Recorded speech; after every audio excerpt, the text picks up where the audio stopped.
Good evening, everybody, and welcome to tonight's soccer game here at Culver Community High School on RTC TV4. I'm Steve Stricker alongside Mike Bushman. Say hi, Mike. Hey, guys. I'm going to be just a heads up to the fans out there watching. I'm going to be pulling triple duty tonight, so if I go out for a minute or two, I'm running the PA microphone here as well as the scoreboard and doing the RTC coverage. So if I'm absent for 15, 20 seconds, I'm probably attending to one of those other duties. We will accommodate you as well as we can. We got Colton on the camera for us again tonight. Colton did a fantastic job for us on Friday night filming up in the weather over at the football field with the Culver Cavaliers taking the big victory from coming from behind against West Central. So that was an exciting game over there. 51-46. Yeah, it was wow. 97 points. It was 97 points. It was one of those that we thought, the last team standing or with the ball was going to win, and the Cavs actually found that defense there at the end and stopped West Central and pulled out the win. So we got a boys soccer match coming up here for you tonight at Culver Community. It's going to be the Culver Cavaliers, coached by Michael Marshall and Clay Marshall, and they're going to be taking on the Winamac Warriors, coached by Chad Burton and Brian Kocher. And we are getting close to game time here. So I'll turn it over to Mike. On behalf of the administration, faculty, staff, and students of Culver Community High School, we welcome Winamac High School to Culver Community for tonight's contest. Winamac and Culver are playing this game through an agreement entered into by both schools. The schools are members of and have agreed to abide by the Constitution and bylaws of the IHSAA to ensure the highest possible standards of conduct in their interscholastic programs. The officials for tonight's contest are Ron James, Emilio Mesadino, and Herb Newman. We ask that everyone present demonstrate an attitude of good sportsmanship throughout the contest, no matter what personal feelings of loyalty they may have toward one team or the other. Obscene cheers, the throwing of objects, and verbal indignities directed toward the athletes, coaches, or officials have no place in high school athletics. Any spectator not displaying appropriate conduct will be asked to leave the game. Your cooperation is expected and appreciated. Thank you.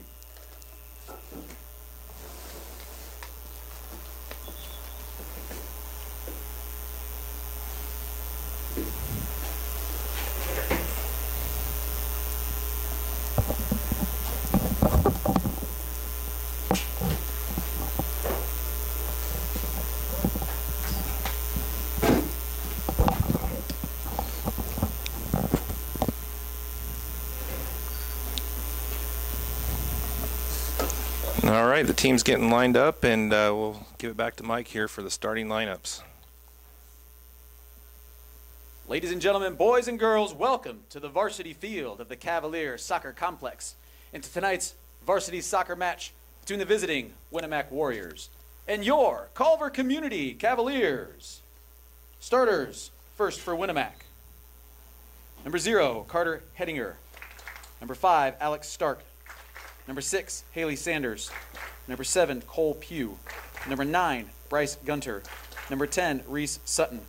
Number 11, Adrian Huizar. Number 14, Jacob Bentel. Number 19, Brandon Henderson. Number 21, Roman Zupin. Number 22, Carter Field. The Warriors are coached by Mr. Chad Burton. And now, starters for your Culver Community Cavaliers. Number 1, Traden Scrimshire. Wearing number 2, Austin Ottoman. Number 6, Nick Cornwall. Number 7, Trent Jones. Wearing number 8, Cole Rickoff. Number 9, Wyatt Ringer. Number 12, Hunter Ringer. Wearing number 16, Dalton Powell. Number 17, Dakota Bennett. Number 19, Brandon England. And your keeper, number 26, Brandon Jones. The head coach of the Cavs is Michael Marshall.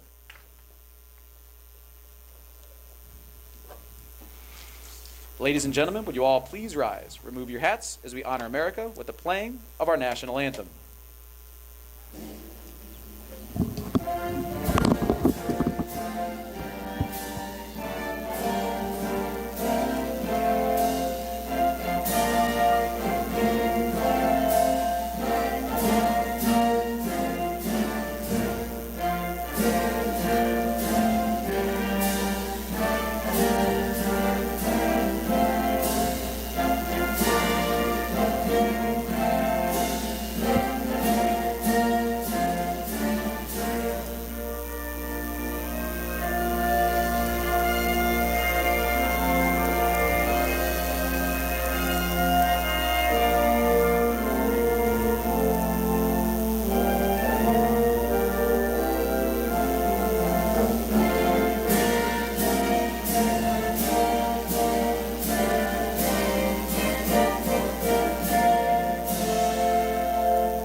right, here we go. A conference battle between Culver Community and Winamac, the Hoosier North Athletic Conference. Established fourth season now for Hoosier North? I believe this is the 5th season, actually. Fifth season, wow. 5th season. I know they had some preliminary seasons in there. They kind of ran a track meet, I think. They did some – I can't remember if that was what was 5 years ago, or if that was the initial season. But I know it's been 4 or 5 years that we've been doing this. It's been a big success. I think it's been good for all the schools. Yeah, a lot of like-sized schools Absolutely. getting together. You know, Culver used to play in the Northern State Conference, which I think both of us played in, and we were way undersized, playing against the likes of Jimtown and Bremen and New Prairie and all those schools, and so much more evenly matched. Well, one of the worst parts of driving all that, or about those schools, you had to drive all that way Right. to play schools that size. It's one thing when you're saving some time making a 20-minute trip, but you're driving an hour and 15 minutes to play 4 and 5A schools. 4A New Prairie, yeah, that was never a fun drive. So Winamac just down the road, about 20 minutes here from Culver, and we're underway here. Winamac on the aggress here early, and the shot wide to the left by number 21, Carter Field. So looking through the lineups here, Culver has a nice group of seniors, 6 seniors on the pitch for the Cavaliers. And looks like a really nice senior class here for Winamac. 10 of them I'm counting on the Warrior side. So ought to be a good contest here between Culver and Winamac. And there's action here. Yeah, it was teammates. Sure, he's going to hit it off. That might be Brandon England down there. He hit Scrimshire, and they both went up after the ball. Yeah, both guys not realizing the other one was there.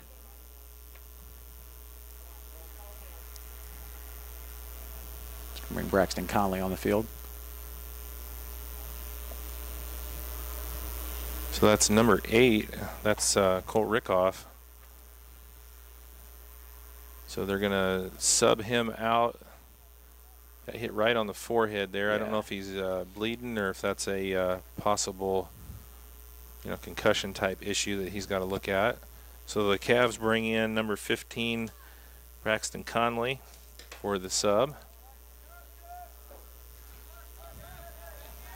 A little dribbler back there to the keeper. Nice boot out there. Somebody underneath it. So back in action here from Culver Cavalier Field. Here the soccer match between Culver and Winamac just getting underway. Still in the 37th minute of the first half.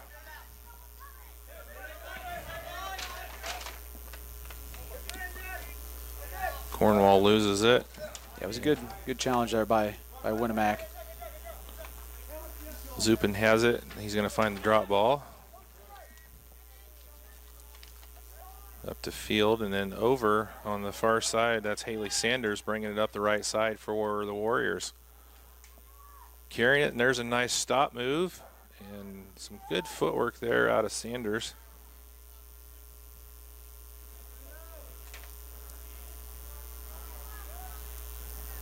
And she takes a little bit of a shot. There's a pass in, and that one by Zupin. Didn't quite make it out. He's going to stay in. Cavs trying to clear it out. Warriors do a good job of getting it. There's Pugh, gets it up to Henderson.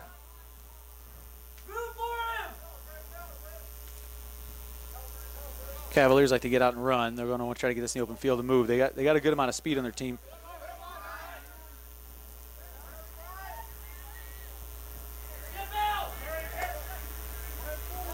Winamac keeping the pressure on the Cavaliers here early, spending a lot of time on their offensive end so far. Okay. Cavs seem almost a little confused about exactly who's going where and that sort of thing. I think that double noggin knocker kind of got things a little rattled up more than just the guys in contact.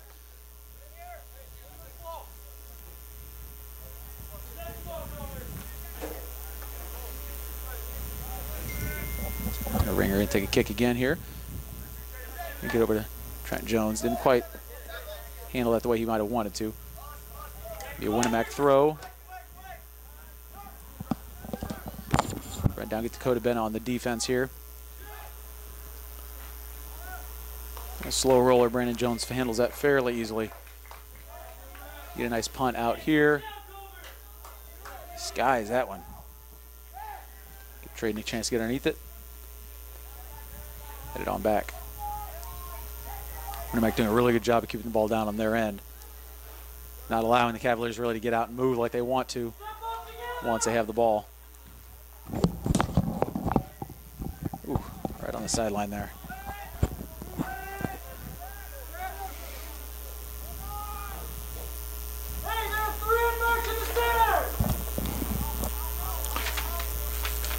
Looking to get the ball across the middle there and back into the center. Little through ball up there. Zupin, nice little juke move, and he's going to take a shot. That's going to get deflected out to the left side here. And it's going to be kicked out of bounds by Cornwall. So it'll be a throw in here for the Warriors. Here's a chance for the Cavs. If they can get it up, they can run the other direction, trying to change the field here. Again, trying to get out user speed here. Ringer up the left side. Trent can run that down. He can put one in from about anywhere, so. There's a good cross. Oh, just missed. And unfortunately for Cornwall, not able to connect on that. That was a nice crossing pass there.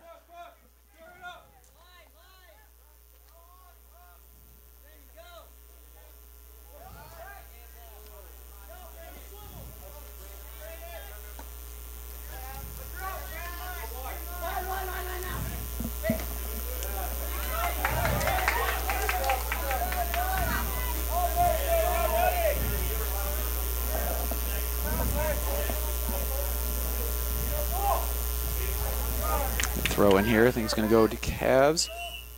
Got a sub coming in. Rickoff going to check back in, so he must be okay. Checking in for the Cavaliers is number 8, Cole Rickoff.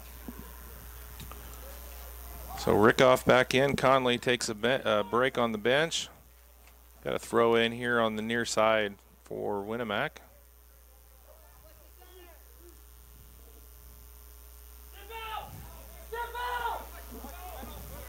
A little heavy on that touch, and Winamac's able to come up with Get it. anything going. Coming up on the end of the 7th minute here, and we're spend say about 6.5 of them on the Winamac or on the Culver side here. Over like to get over to Winamac's side a little more.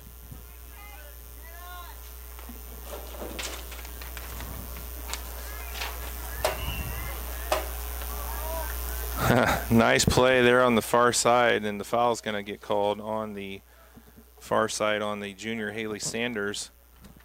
Got a little rough. And we got a Cavalier down. Yeah. I didn't see what happened there. I missed it. I was chasing my blowing papers here. Can't tell who that is, but It's serious enough we're stopping the clock, so.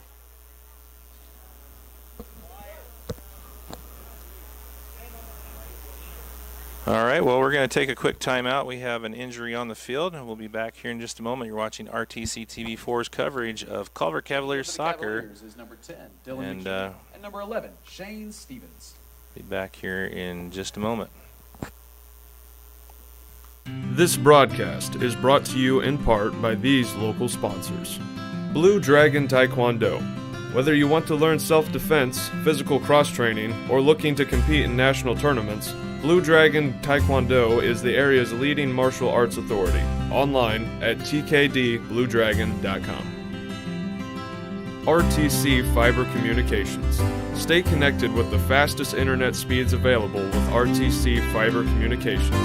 Voice, data, and video connectivity for the 21st century. Local service, local support, local investment. Online at rtc1.com. Please support the local businesses that help us bring you this production.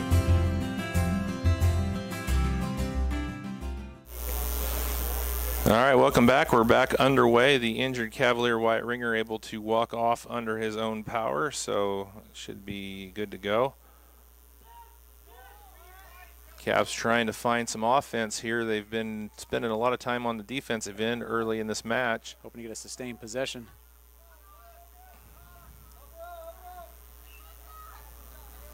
I'll say, though, as much time as they've spent on their end of the field, the defense has been pretty solid. They've been in no real danger, it doesn't seem like, of giving up any good shots. But you don't want to spend too much time down there. It only takes one to. Yeah, no shots on goal yet for Winamac, but like you said, you spend you kind of spin the wheel a little bit there.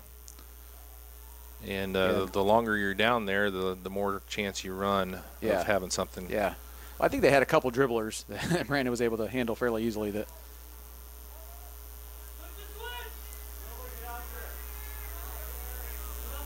Okay, Cavs able to change the field. Nice slide tackle there by Winamac. Yeah, Winamac's just not letting Culver get and go. They're staying all over him once they get possession there.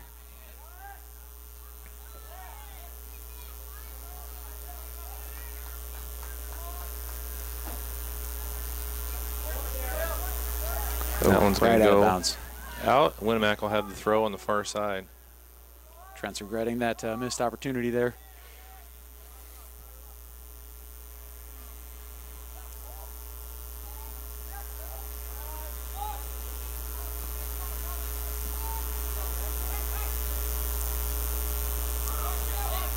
There's a shot, and just wide left. That was a solid shot that time by number 9 from Winamac, Bryce Gunner, the senior midfielder. And deflected out of bounds. So we're going to have our first corner kick of the game. Taken here by Winamac. Going to be number 19, Brandon Henderson, taking the corner for the Warriors. The corner kick for Winamac.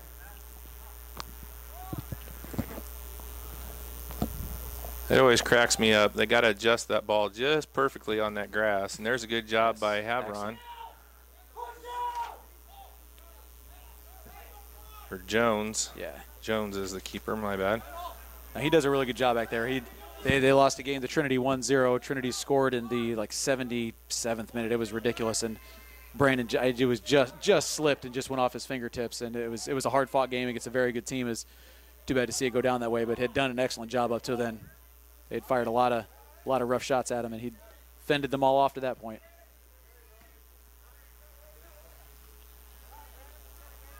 Well, in the grand scheme of things, Cavalier soccer is not that old of a program. They started soccer around 1990. It was when I was in high school, actually. But they had some really good teams right out of the gate. They won 2 sectionals, I think, in the first 2 years. Yep. And they've built quite a program, in a very, very short amount of time here at Culver. It stands as the most successful youth sport that we have in the community. It consistently pulls the most kids and has the most success. Well, you look at the popularity of soccer throughout, the entire country, but also Marshall County is a hotbed of soccer. You've got Argus just east of here, and Bremen has always been traditionally a very good soccer program, as has LaVille. Yeah. So a lot of good soccer played up here in northern Indiana. And I haven't seen Winamac in a couple years. I saw them over at the Jamboree at Argus a couple years ago, and I tell you, from what I've seen here so far, they have really improved a lot as well. A lot of good things going on down there, it looks like. Well, if I'm not mistaken, is Winamac a young program or a reinvented program? I feel like there's something in the fairly recent history that either pressed the reset button or just started the program up, or I don't know. Along those lines. One of the two, yeah. And you can see, they're a co-ed program. They do have some girls playing on the team, but man, I tell you what, you've got one over there that's a starter in number 6, Haley Sanders, and I can see why she's a starter. Yeah, she's doing a great job. She's not just holding her own; she's actually putting it to a couple of the Cavalier players.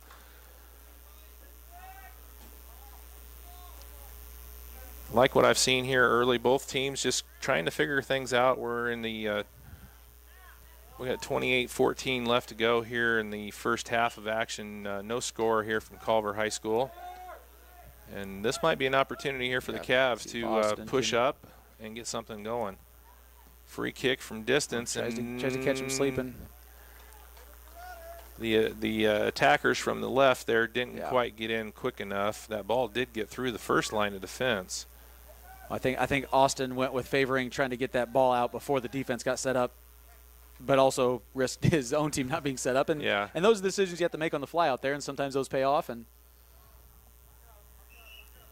The keeper subs coming in Hettinger here. is a senior for Winamac, so you know he's going to be prepared for For almost Winamac, anything. number So 13, Mitchell Bennell. And for the Cavaliers, number 15, Braxton Conley. So Mitchell Bennell, a freshman, checking into the game for Winamac, and Conley comes back in for Culver. Cavs doing a better job. They're keeping it on the offensive end a little bit more. the ball a little out in front of him there.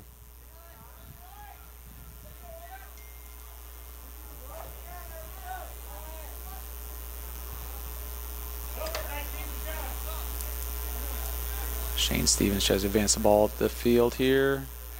Again, Winamac doing a good job of really challenging just about everything Culver's trying to do as they move the ball forward.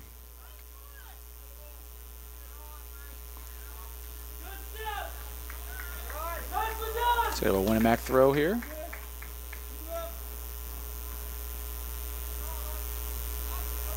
Missed opportunity there. Try to get the ball cleared out and try to run it down. You can't quite get a hold of it the way we'd like. Austin could be looking. Get up there to Traden. It is. There's a nice play. The ball taken away. And unfortunately, just a little dribbler there. Dylan Yeah. McKee. Tried Would have to- liked to see him challenge that keeper a little bit more right there. Played a little too safe there. Hey, Colton, you're not going to be able to catch that. Just stay on the, yeah. You're making me dizzy, so I'm sure you're good. I like the thought.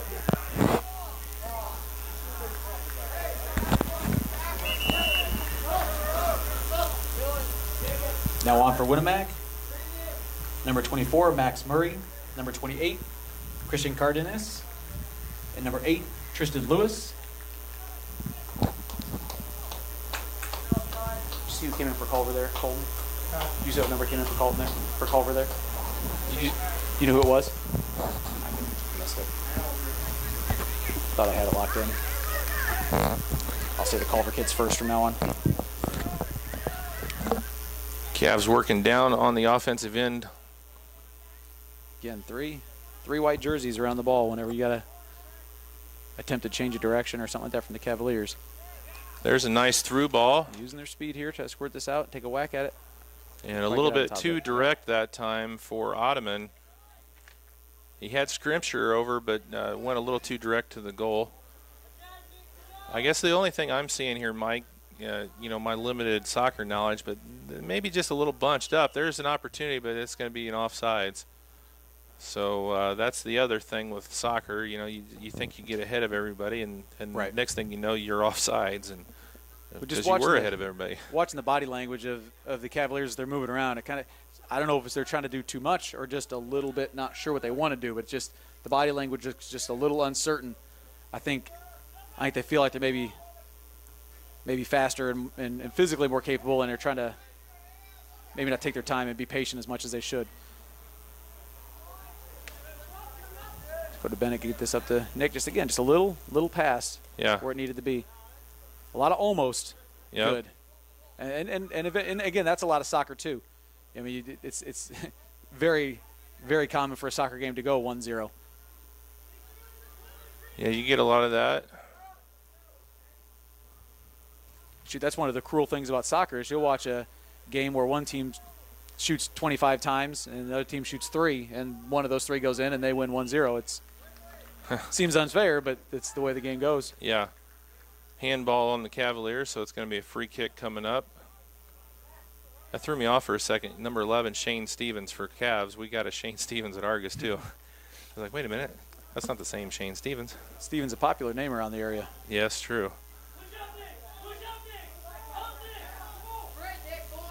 Ooh, getting physical there. The Cavalier kick after the foul.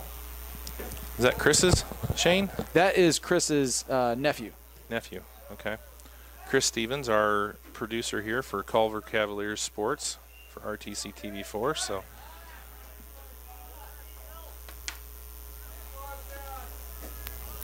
not sure what that was. I didn't see anything too rough, and I didn't see. Maybe it was a little handball there. I don't know. Nice boot by Dakota Bennett. Winamac struggling to get it cleared out there, and Cavs have a little bit of a chance. Ottoman and whack at it just off the top post. Still alive though. Shane Stevens gonna try to turn to get it. Oh, can't quite get himself set.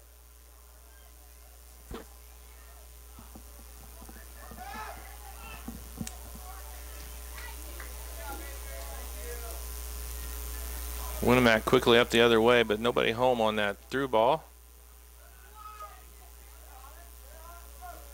Good job there by Ringer. He's going to bring it up, get the pass up ahead.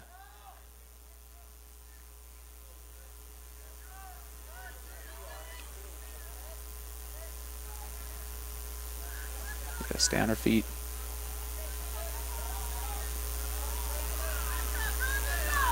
Well, I give the Cavs a lot of credit here. They've really smoothed things out in the latter part of the middle first half and spent a lot more time on their offensive end.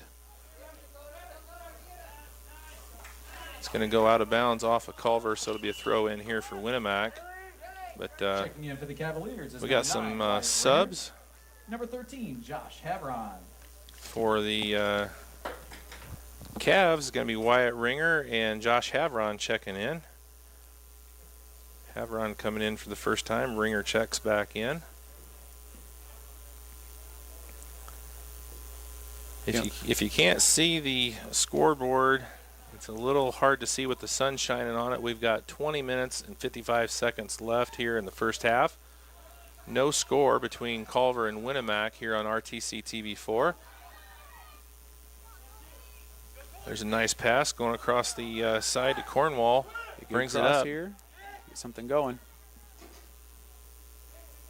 So Culver throw.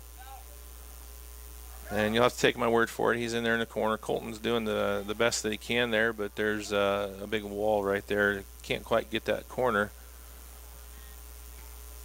So we apologize for that, but back out in the field where we can see him. And Winamac coming back the other way. Zupin's going to carry it all the way up the middle. He's trying to get the through ball up to start. Challenge Brandon here. Nope. Good play. And a nice defensive effort by Ringer that time. Yeah, good hustle there. Good hustle there. And that ball went out of bounds, and it's going to be a throw in for Winamac. Quickly here for the Warriors. Josh Hamron's going to get a piece of that. I kind of sends it to nowhere. Cavs are all back here on the defensive end. That There's should a be an easy one to, yeah, there we go. a dribbler into Jones.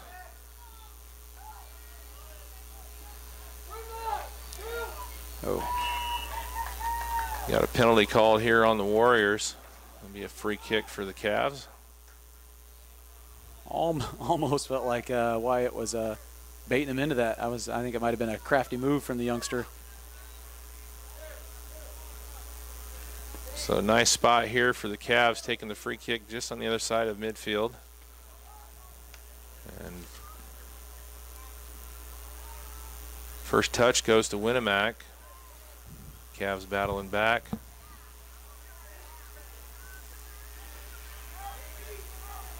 And this is a little bit of offensive movement here.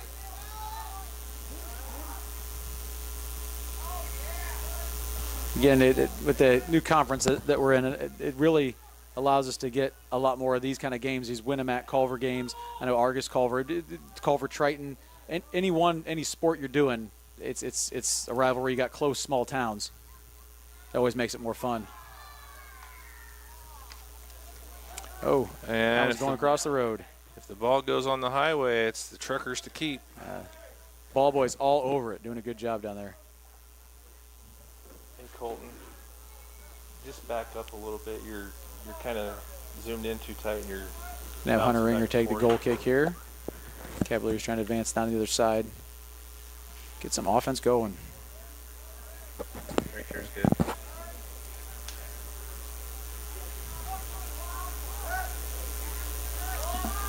All right, Cavs trying to come back here on the attack.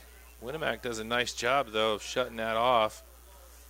And there's a nice ball over, but unfortunately, just misguided there. yeah, Henderson couldn't do anything with it. New in for the Cavs, number 16, Dalton Powell. Number 14, Marquez Anderson. And number 7, Trent Jones. So Marquez Anderson checks in, and Powell comes back in, and Jones comes back in for the Cavs. Marquez was on the call for me with the South Central game. Can I get a shot off here? No. Again, good defense by Hunter Ringer.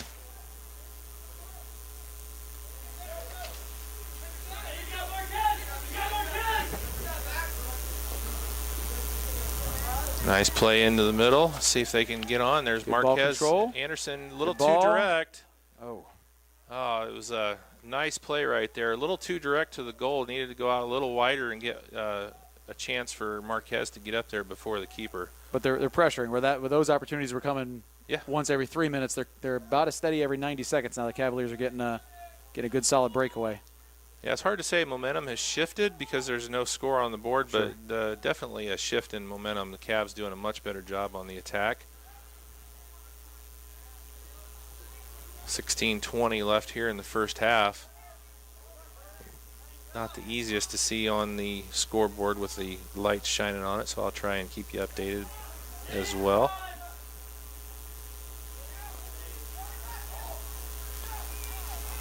Winamac, off all the ball control, they're not really able to get into the box. Back on the attack, the Cavs going to go wide. He's got one in the middle there if he looks. Winamac better shut him off soon. Like I said, Trent can shoot from about anywhere. He's got a laser beam. And he's going to go all the way over to the wide side, and nobody's really home there for Good the hustle by Cavs. Nick Cornwall. He can't quite get a hold of it. Maybe a little bit too much dribbling there on the far side. I thought, he had an opportunity right there with the player in the middle, and then goes all the way over to the far side.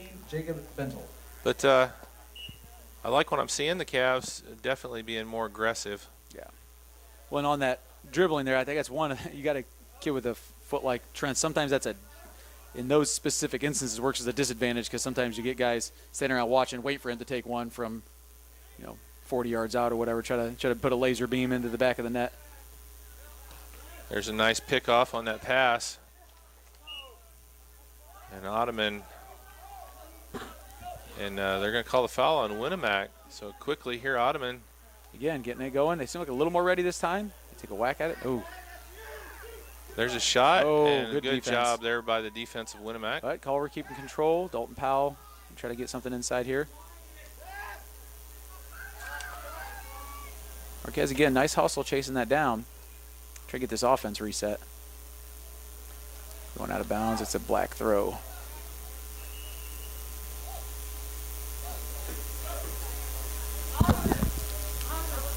Back in for the Cavs is number 11, Shane Stevens. Stevens checks back in here for Culver. Going to give Austin Ottoman a break. It's warmed up again into the 80s. Had a couple of days there where it was very pleasant, early low 70s. That's where you wonder. We've seen a lot of players coming on and off if and when the weather's going to take over and affect one of these teams. They've been making good use of their benches so far. Yeah, Culver definitely making a lot of substitutions here, trying to keep guys fresh as we enter the latter stages of the first half. Got about 13 and a half minutes to go here in the first. No score between Culver and Winamac here on RTC TV4. Steve Stricker with Mike Bushman. And we have Colton down there running camera for us. Scott Sager running tech at the ranch down in Rochester. Got a lot of exciting stuff coming up here, Mike, in the next day or so on RTC TV4. And we're looking pretty good. We think that everything's got our fingers crossed, everything's going to fly, but we're looking at 5 live football games going to be on RTC That's tomorrow. exciting for local sports, local football in particular for Friday nights. It's it's a really neat time. It's a really neat opportunity for these schools. And I know I'm hearing from a lot of people who are watching the games on Friday, watching the volleyball matches. There was one, I was talking to somebody. I got to get in the habit here of having these things available to us and being able to watch this stuff. It's a really neat opportunity. People watching the replays when they don't get a chance to watch it the first time. Yeah, it's a fun thing. You know, we've been kind of spoiled over in Argus having all these games on the internet for so long, and you guys are going to enjoy it over here at Culver. And already, like you said, getting a lot of positive feedback from everybody. And I tell you what, you and Shane Lowry and Chris Stevens, you know, have taken this thing and just ran with it. And it's a community-based effort.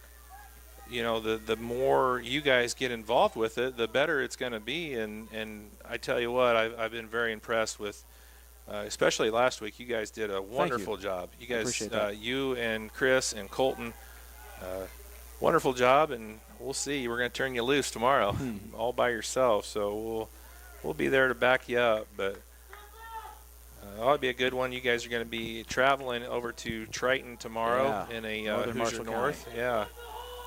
Marshall County rivalry, Hoosier North Athletic Conference game. And historically, the Triton versus Culver football game is one of those, and I know it gets said a lot, but this is a classic throw the records out, a lot like the Argus versus Culver Bell game. You don't know what's going to happen because both teams they expect to be able to beat the other team regardless of what the record is, what the Sagarin ratings say, or whatever else. Similar size, a lot of the kids know each other, that sort of thing. Yep. So it seems to be a fun game to watch almost every year. Yeah, I'm going to be excited to watch it. I'm going to be down at Tippecanoe Valley tomorrow covering our first game for the Vikings of the year. Valley was actually one of our early partner schools. We've just kind of rebuilding the program over there, so I'm going to be over there calling the game with Whitco.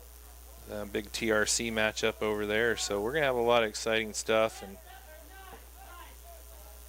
we got a good soccer match going on here at Culver with the Cavaliers and the Warriors taking scoreless first half here with the time approaching 10 minutes to go. And a nice shot there by Haley Sanders goes a little bit high. The Cavaliers in the field are number 1, Trayton Scrimcher, number 2, Austin Audubon, and number 15, Braxton Conley. So we got some subs here. Culver coach doing a really good job of keeping everybody fresh. That's one of the things, Mike, that we've talked about with the weather. We'll see how that pays off because I'm seeing a lot more Cavalier substitutions than I am on the Warrior side. So we'll see if that pays off here in the later stages of this one. Well, and a thing that's important, too, is I know Culver was able to get a JV match with Plymouth, and these guys have experience. These younger guys know what they're doing. And can come right in and help out and not be intimidated. Yeah, anytime you can play the likes of a Plymouth, even if it is a JV, that's going to give you good experience. Plymouth does very well in soccer, boys and girls soccer. Obviously a much larger school. Yeah, they brought over a JV team that was about the size of both of these two teams put together. It was a legitimate enterprise they were running.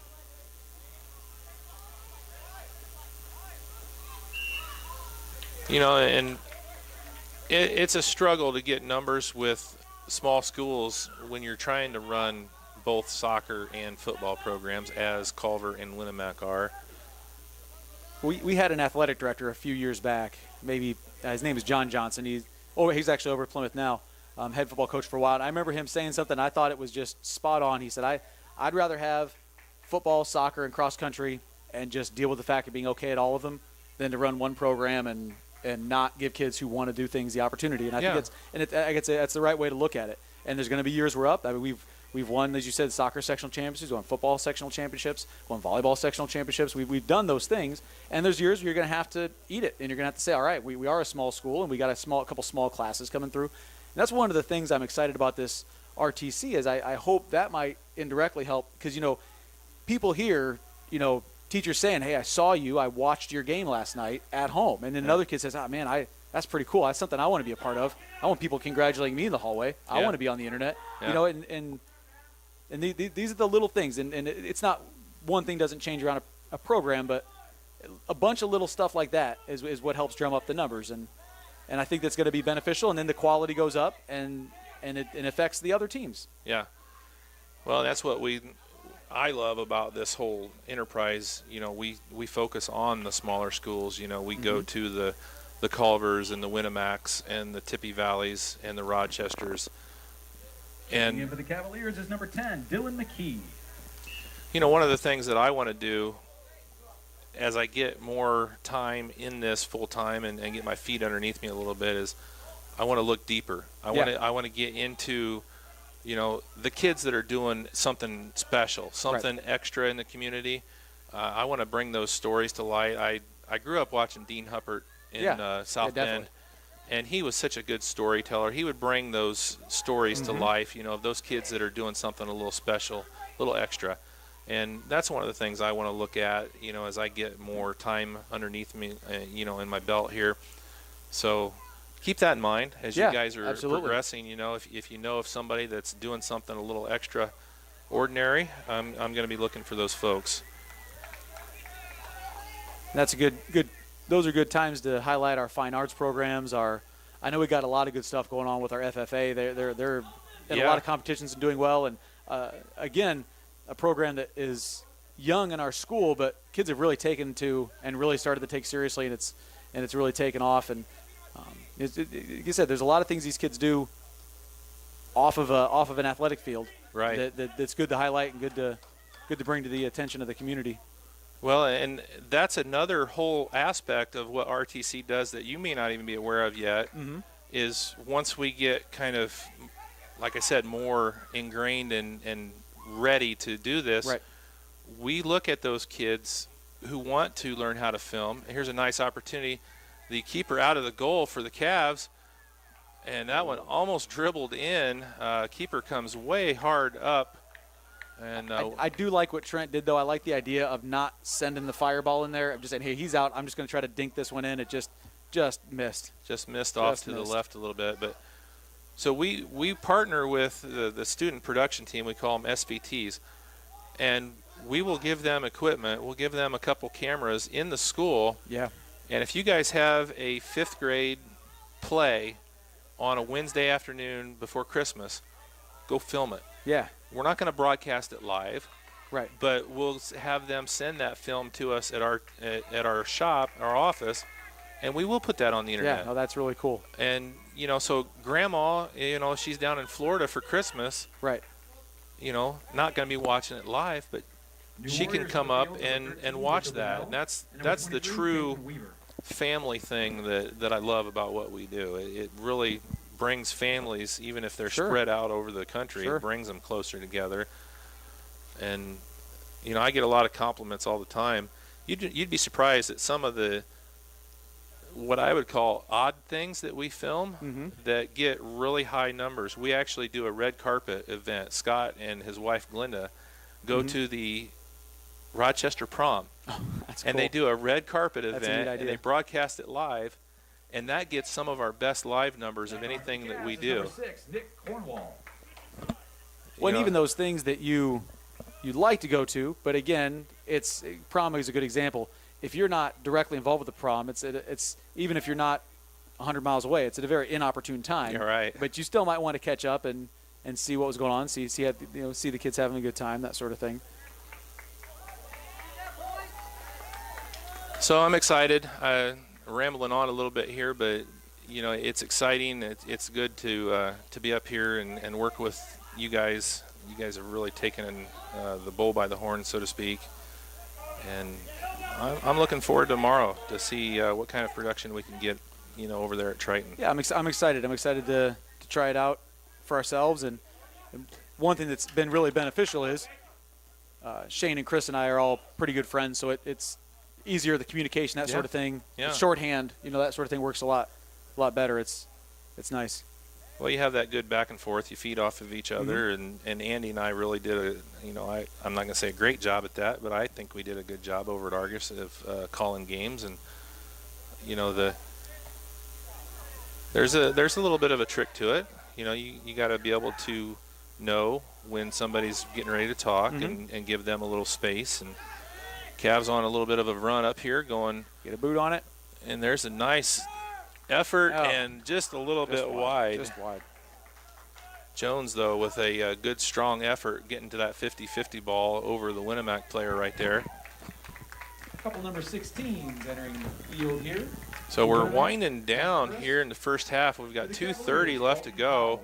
No score on the board. Winamac and Culver Community all tied up at 0. It's been a good back and forth here, Mike. Yeah, I was gonna say it's every bit of a 0-0 game. I mean they've done a good job. Culver's probably come out with more close attempts, but Winamac's still yet I think if it's had the ball in their end more. If you were to total up the time. We'll see what kind of a factor the fatigue plays here in the later stages of the second half, as Culver's done a. Couldn't quite come up on that one. I'm curious to see too. Just you get a chance to get your guys sat down, talk to them. Here's what we want to do in the second half. What kind of adjustments will be made, if any. And I think if I'm Culver right now, if this game continues to play it the way it is, you got to feel like one of them is going to go in the back of the net for you. They've gotten some good shots. And like I said, Winamac has had the ball in their end a lot more. And they've had a couple close ones, but maybe not quite the hot shots they might like to have. Yeah, I would give the opportunities of Culver, they've done better. Yeah. And here's one right now. Again. Just got a little bit excited right there. High. Jones. Okay, now it's important right now. Get that shirt back down off your head and just get back and start playing again. We still got a minute here. We've been on this end of the field a lot. Just come right back at them, and that's important too. And I know soccer is an emotional game. All sports are emotional sports, but that's kind of they see that on TV. The guys get really amped up and really tore up when it doesn't go their way. But I think it's important to let the other team know, hey, I missed that one, but there's one coming in just a couple seconds. So don't sit still too long. Scrimsher had a nice run on that one, but he got caught up with a Winamac player and went down pretty hard. But the Cavs, they're going to find one here because they're putting a lot of pressure on the Winamac defense. And to Winamac's credit, they're not super easy shots. I mean, they're being pretty pesky. Yeah. But Culver's speed and athleticism is starting to wear him out. Oh, there's a miss hit, and that one's going to go the other way here to see what the Warriors can do. I think Hunter's got him tracked. Yeah. And nice job. He's done a great job tonight of really tracking those out. Where this ball is, Culver maybe just content to get the halftime. Yep. And that's going to do it for the first half of action here. I was going to say Hunter Ringer doing double duty for Culver. He's playing now he's just kicking, right? He's not doing anything else. So he pushed a guy out of bounds last week. Did he? On a well, I tell you what, hopefully they've been working on their kickoff return. Oh my goodness. And the thing is, I said in the broadcast last week, just both sides, it was unbelievable when West Central had the ball there at the end, and they couldn't even get a first down. They got the personal foul. It was unfortunate due to I know there was some tempers flaring up, and they got things calmed down earlier in the game. But in a way, you understand it because it's like every team that has the ball is scoring, and now we can't even get a first down. You can understand some frustration there. Yeah. All right, well, we're going to take a quick break. It's halftime here at Culver High School where the Winamac Warriors and the Culver Cavaliers are scoreless. And it's a good game here between the two. I think we're going to see a lot of fatigue issues in the second half, and we'll see if that plays into the Cavaliers' hands with the amount of substitutions they did in the first half. But we're going to take a break. You're watching RTC TV4's coverage of Culver Cavaliers soccer. Be back here in just a moment. This broadcast is brought to you in part by these local sponsors. Shepherd's Chevrolet Buick in Rochester treats you like family. Shepherd's offers a wide variety of new and certified pre-owned vehicles to fit your budget. Stop out for your test drive today, online at shepherdsrochester.com. Woodlawn Hospital, offering state-of-the-art care for Fulton County for over 100 years. Woodlawn Hospital is the area's healthcare leader. Comprehensive care from head to toe.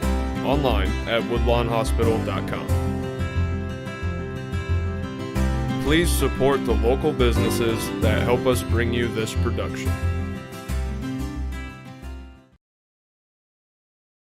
This broadcast is brought to you in part by these local sponsors.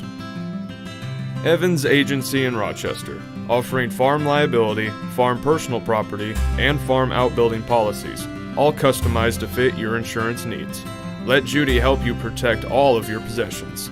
Online at evansagencyrochester.com. The lawyers and staff at Peterson, Wagoner & Perkins LLP are here to provide the highest quality legal and professional service to their clients presently and for the future.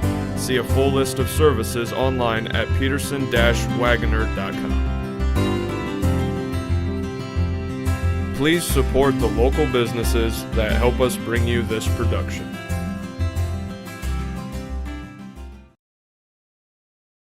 This broadcast is brought to you in part by these local sponsors. RTC Fiber Communications. Stay connected with the fastest internet speeds available with RTC Fiber Communications. Voice, data, and video connectivity for the 21st century. Local service, local support, local investment. Online at rtc1.com. First Federal Savings Bank is your local mortgage lender with 6 locations throughout north central Indiana. Trust the professionals at First Federal Savings Bank. Online at firstfederalbanking.com. Please support the local businesses that help us bring you this production. This broadcast is brought to you in part by these local sponsors. Blue Dragon Taekwondo. Whether you want to learn self-defense, physical cross-training, or looking to compete in national tournaments, Blue Dragon Taekwondo is the area's leading martial arts authority. Online at tkdbluedragon.com. RTC Fiber Communications. Stay connected with the fastest internet speeds available with RTC Fiber Communications. Voice, data, and video connectivity for the 21st century. Local service, local support, local investment. Online at rtc1.com. Please support the local businesses that help us bring you this production.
All right, welcome back here to Culver High School, where the Cavaliers and Warriors are knotted at 0 at the half.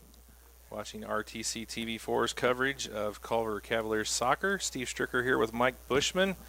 And Mike, a good back-and-forth battle over the first half, and I really think you could see a little bit of the fatigue setting in with the Warriors. The Cavs had a lot more substitution going on, so we'll see what that does here in the second. Yeah, I think if Winamac doesn't make any other kind of adjustments, they're going to be, I think maybe in this first 10 minutes or so, they're going to be giving up a goal because things were really looking, things were teetering there toward the end. And now Culver's had a time to get back, talk about what they're going to do, and get another good surge going. So we're going to switch ends here as we start the second half. Cavs in their black uniforms. They're going to be going from right to left here in the second half. Warriors wearing white tops with red numerals and red shorts with white trim.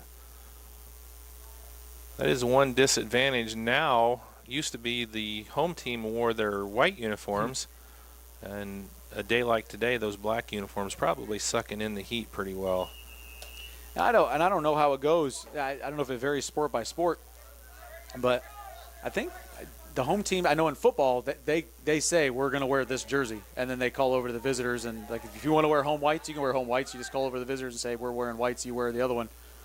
So like I said, I don't know if that's every sport, but well, it was changed by the IHSA this year in Okay. soccer. It was always white for home, and they switched it to the road team wears white. So it's I know soccer, I'm not sure, there were several sports where they changed that rule this year. Yeah, and I was wondering about stuff like that. Like, what was the major conflict that prompted enough attention that they needed to change that rule? Like, I guess so. With all the other things that go on in a sports season, like we really got to make sure these away teams are wearing the white jerseys. I don't know what the. I'm sure there was something. I mean, they have a lot of things to do down there. So. Yeah. No, I didn't really think about it from that angle, but that is true. You know, it seems like kind of a petty thing to worry about when there's so many other issues. Yeah. But it's also not been an official. Maybe there's something having to do with the officiating that makes it more of a challenge. I don't know. Yeah. I coach varsity wrestling, and I know that there's a list as long as your arm of things the coaches want to see changed, and that sort of stuff. So I know there's no shortage of stuff to do down there at the IHSA. You're going to have a challenge on your hands when it comes to wrestling season. Then you're going to have to commentate and coach at the same time. That might get interesting. Well, we'll see. We actually, for a small school, we have some wrestling savvy staff members I think might be able to step in. I perhaps bend the ear of some of them to try to get into the booth. But yeah, well, in the last 10 years or so here, Culver has had quite the record with their wrestlers, couple state champs. Yeah. It's actually was fortunate enough to coach both of those gentlemen. It's a funny thing the way wrestling goes, because being the individual sport, you keep the team score, that sort of thing. You can certainly put into it and get out of it, even if the team numbers are struggling. Heck, we had one year we had 7 guys. Well, we had 8 guys in the roster, but 2 of them were in the same weight class. We took 7 guys to a sectional and ended up qualifying all 7 to regional, and going into the second to last round, the wrestle back round of the tournament, we were actually in first place with 7 guys. I mean, it's crazy how when you get some success going, you can accomplish some big things. I tell you, my probably fondest memory, single sports day ever, was in, gosh, what was it, 2011 when Jeremiah won. We watched, my niece Kayla was playing on the girls team that won the regional here that day, and we all stayed in the gym. They brought in a great big screen TV, and then we watched Jeremiah wrestle. I mean, that was like my ultimate sports day. Just missed. Yeah, you say that, and I mean, I'm getting chills just thinking about it. I was actually on the floor at Conseco Fieldhouse that night, or Banker's Life, I guess it is now, and just trying to. Because I remember the week before, Jeremiah won the semi-state and the girls won their sectional. And I remember even at that time winning a semi-state, trying to, again, being from a school like Culver, trying to wrap my head around what just happened here. What did I just experience? And being under those lights, knowing, because I'd been in communication with the athletic director, we might have a shot here, with the athletic director and the principal, knowing there were, I don't know, 500, 600, 700 people in the stands at watching. least. I mean, I just remember being very overwhelmed and it was difficult to compose myself. Yeah. And again, thinking about that, and that's the one, I don't know if regret's the right word, but to be a fly on the wall, because from my understanding, I'm getting a little verklempt just thinking about it. From my understanding, the girls even, and this is my favorite part of the whole story, they were in the midst of net cutting and hugging, and someone said, "Oh, wait a minute, Jeremiah's wrestling. Stop what we're doing," and went over to the stands. I mean, it's a really neat moment, and it's a good show of community and pride and sticking up for your teammate. I mean, we're all playing different sports here, but we're all playing on the same team. Yeah. And representing the same colors. And that was just a really neat thing. They actually let us watch when we got back. They let us watch the crowd watch Jeremiah. That was a neat experience too. Yeah.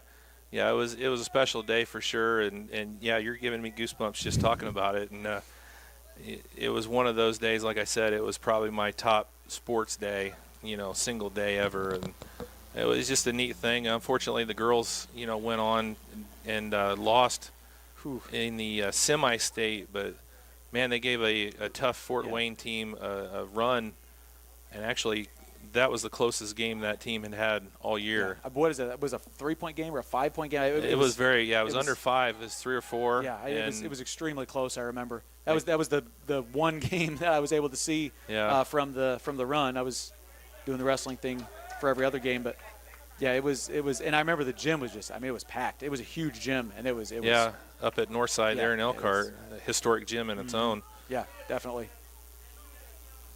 So the Cavs doing a good job here. They're really putting the pressure on Winamac. We've seen a couple shots that they've had just go a little bit high. So they got to get those balls down on those shots. But we've talked about it. They're just putting the pressure on, and one of these is going to go and find the back of the net. We hope. I've seen plenty of soccer games where you just think it's coming, and it just never does. And a team like Winamac catches the goalie off guard and gets a dribbler just to roll in, and then you end up. And it just, again, it's the beautiful and horrifying thing about soccer is you have to be on point the entire time. Yeah, you can do so many things right. Yes. And just got a timeout here. You may have a yellow card maybe. I don't think that was an injury. Well, I'm not sure what we're going to have here. Let's come over and talk to Winamac's bench, it looks like. But there's center official Herb Newman on the ground. Well, the good thing about being on this side, we'll get to hear what's going on. Normally, we don't get the skinny.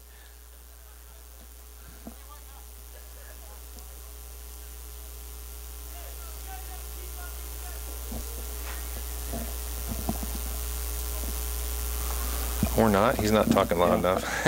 Well, it looks more of the coach is addressing the official than the other way around. Looks like the foul is going to go against Winamac the way the boys are lining up. I'm guessing it was something on the order of didn't go after the ball appropriately. That's just some feet swinging around there and got tangled up and ended up on the ground. All right, well, the clock has stopped here temporarily with 33:47 left to go in the game. No score on the board between the Culver Cavaliers and Winamac Warriors here at Culver High School. And as good as it is to get the ball, I almost think that penalty is. I don't think Culver wants that. I think they want to keep this game moving. Yeah. Keep ball rolling on the field here. Oh, maybe not. It's just a drop ball. Yeah, just a drop ball. Maybe just the. Maybe Herb had heard too much from the coach. I don't know.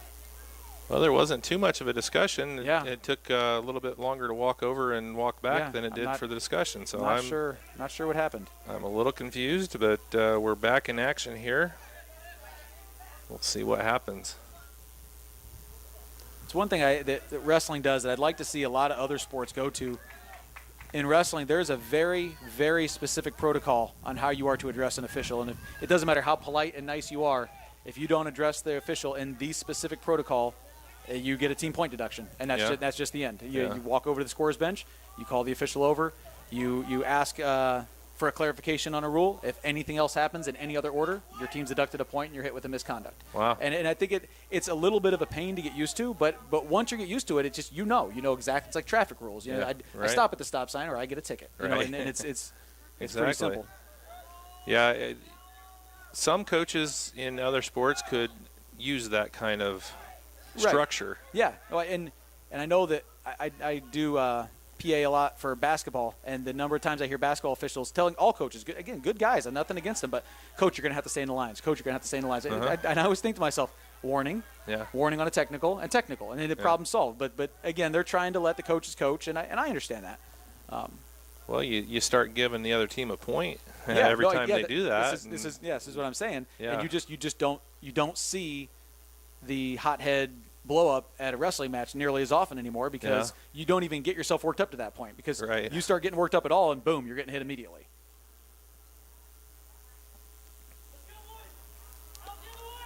I found a happy place, I guess you could say, throughout my coaching career in doing junior high and elementary girls basketball, that chewing on the refs just doesn't seem to help. Yeah. And I found the exact opposite. When you're nicer to the refs, all of a sudden that call goes your way. Yeah.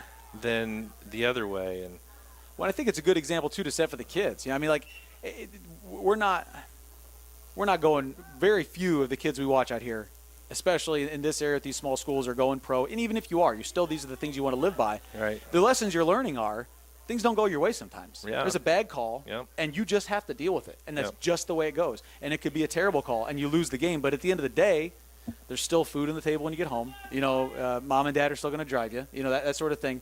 So at the end of the day, it's not in the grand scheme of life.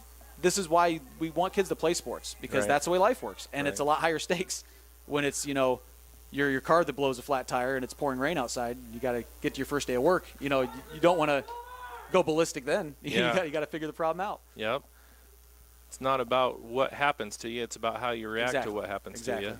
And we got a corner coming up here for the Cavs over there on the far side. Looks like Ottoman's taking it. Nice in ball. Oh, just a little bit high. A pesky Winamac defenders making it difficult. Make it difficult for Culver to do what they want to. I'm not going to say anything about Culver's lineup right there, but McKee, Stevens, Anderson, and Conley. They had Scrimshire on the far side of that. Yeah.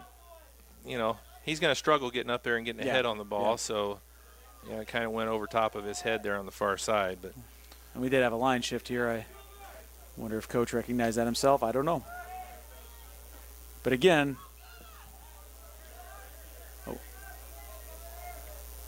if the Cavs can keep it down here and keep the pressure on the Warriors, it's going to be tough for them to continue to.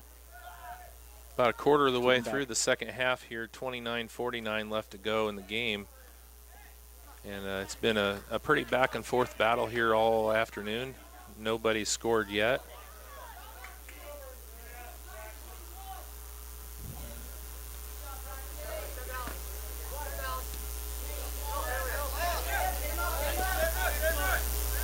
Shane Stevens there to kind of clean up the mess. Braxton. Taken away from Ottoman right there. Nice defensive play. But Bennett gets it back. Oh. Yeah, not quite going after the ball there. Yeah, the ball had already been gone, so there's going to be a penalty on Jones on that one. Nothing. I think it's just a foul. I didn't get a card or anything. Yeah, nothing blatant, but he was trying to get a slide tackle, and unfortunately, you're supposed to hit the ball, and he missed. That's one of the things that Culver wants to be careful of, is just to trust. And this is the conference game. They're going to get an overtime. They're going to get a shootout. This isn't going to end in a tie here. Right. So they want to not get frustrated with being on this end and almost scoring. They want to, again, maintain your composure. Don't make that mistake. Yeah. Like you said, it can be perfect, and here's an example. Yep. And good job. Good job. Brandon there just calmly scoops it up. Well, and you want to show the other team too that you're not under my skin. This goal is coming. Right. And it's nice pass from Q. Yeah. Fire off here to the corner. A little too much touch. A little too much touch in there, I think.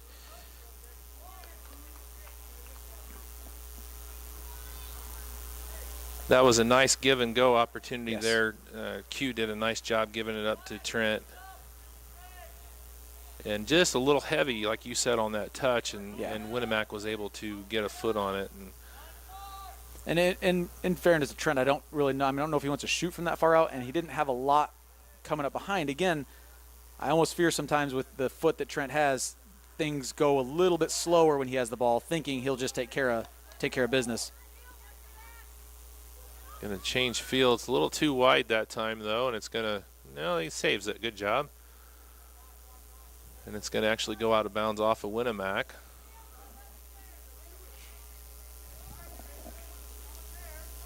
You know, the one thing I've learned over the years, I'm not a soccer player. I never played soccer, but you know, I helped Andy broadcast a lot of Argus soccer, and I guess a good place to learn how the game works. And using the width of the field is the most important thing that you can do in soccer. And not just going up and down the field, but also going side to side, and changing fields and stuff. And you know, that was something that the Cavs were trying to do right there. You get that ball out wide right, and then find that ball back into the middle, and it really opens things up a lot.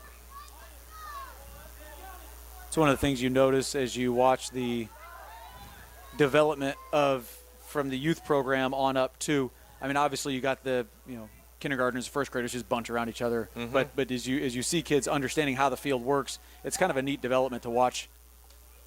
I've watched a lot of these kids when they were younger playing soccer.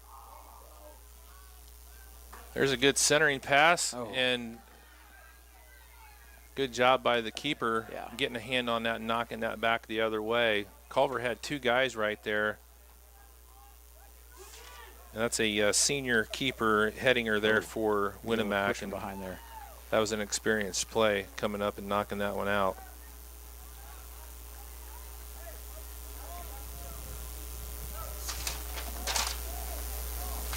You know, that's the other thing, Mike. You've got two senior goalkeepers. Yeah. You know, so you're hoping that by this time the mistakes, and we've seen it so far, they've made every play that they've needed to. Right. So a penalty kick, almost a corner kick. And great job there by number 10 from Winamac. That's Reese Sutton, another senior. Brandon England putting the wheels on to run that thing down. Both of these teams have big senior classes, so we got a lot of experience here on the pitch. Culver kind of trying to take it back, drop it, and reset. I think the crowd's getting a little anxious over there, too, with the 0-0 score. Well, like you said, we're going to have a winner here before the night is over.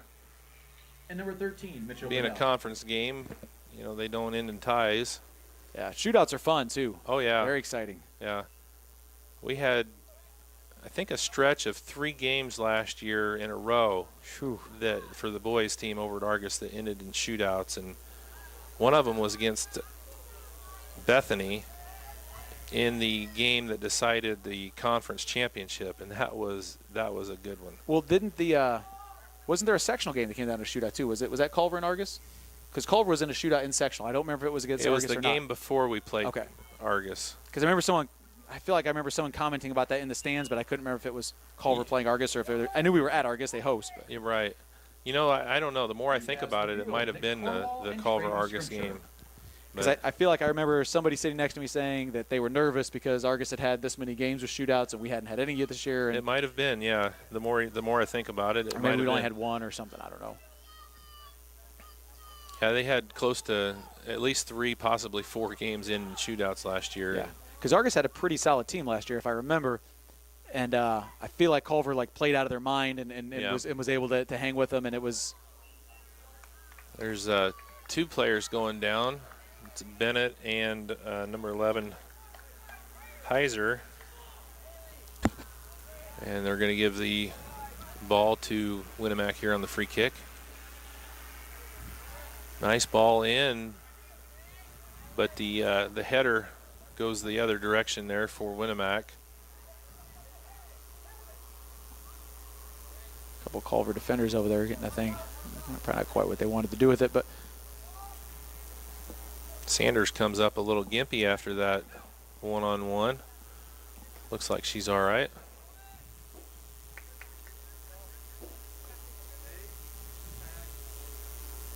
Nope, she's gonna take a seat there, so she's not able to continue. So they're gonna have to sub out for Sanders. And it looks like number 25, Truman Johansson, a freshman, going to come in here for Winamac.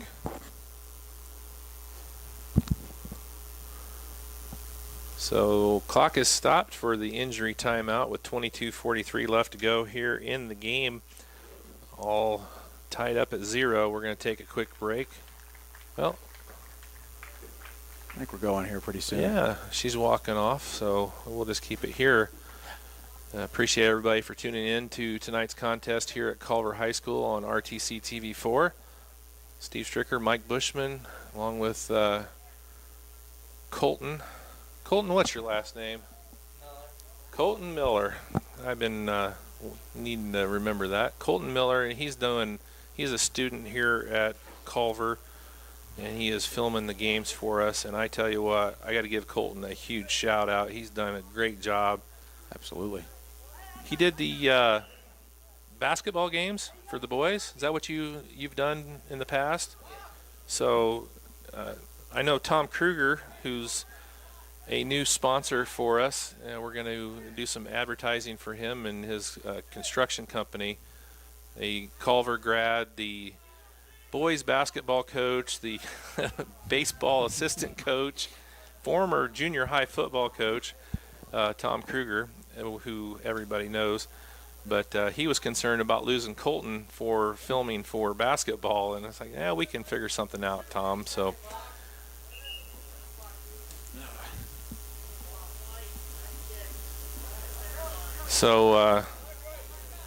we're making Colton do some double duty, or he will be when basketball starts. We'll figure out how we're going to do that. But he's done a fantastic job for us filming football and doing a really good job here. We tweaked a little bit with the ins and outs on the zooms with the soccer. It's just a little different than football, a lot quicker back and forth, and he is doing a fine job.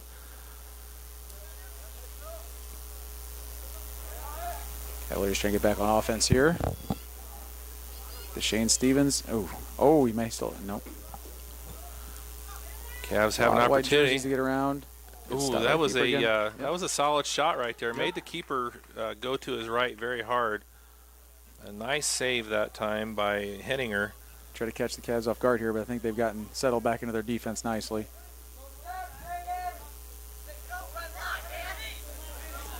You know, that's the one thing that you can tell when a soccer team is really performing well is when you look, okay, they're doing, 6 or 7 guys on the offense, and all of a sudden the fields change. Yeah. But there's 6 or 7 guys back on the other side too. It's almost instantaneous. And well, in credit to this Winamac team, they don't seem to have slowed down as we predicted they might. They're still hanging tough. They are hanging very tough, and about halfway through the second half now. Back in for the Cavs.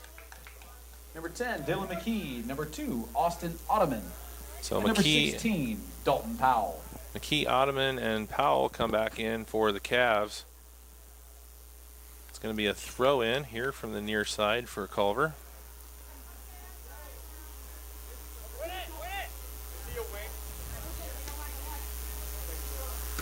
Good job there by Bennett.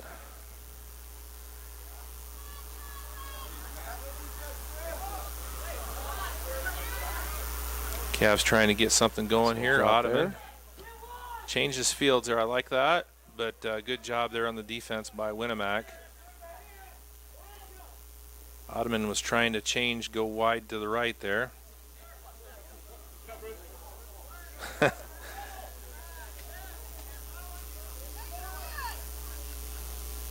Winamac back on the attack the other way, and that's going to. Stevens giving chase, making that cross very difficult. Yeah, there wasn't anybody home there for Winamac, even if he did get that cross across the front of the net, and nobody really there. Number 16, Matt Christ. And for the Cavaliers is number 13, Josh Havron. Christ comes in for Winamac. Havron comes back in for the Cavs. Got a goal kick coming up here.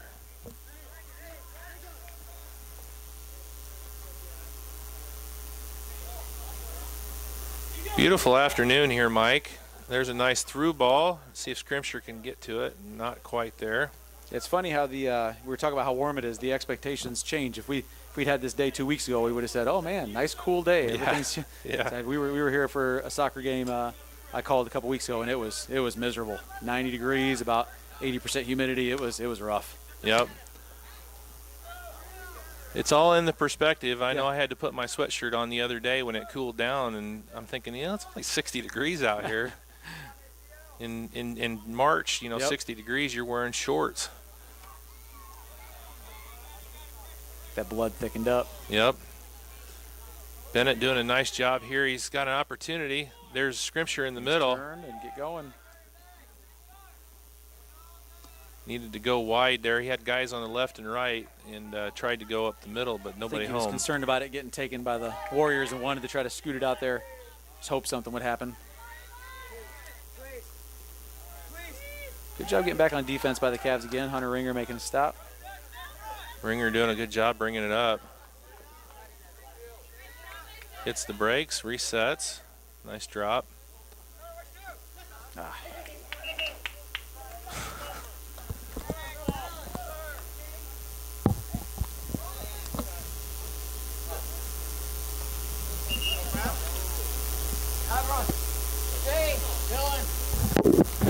Now on for the Cavs.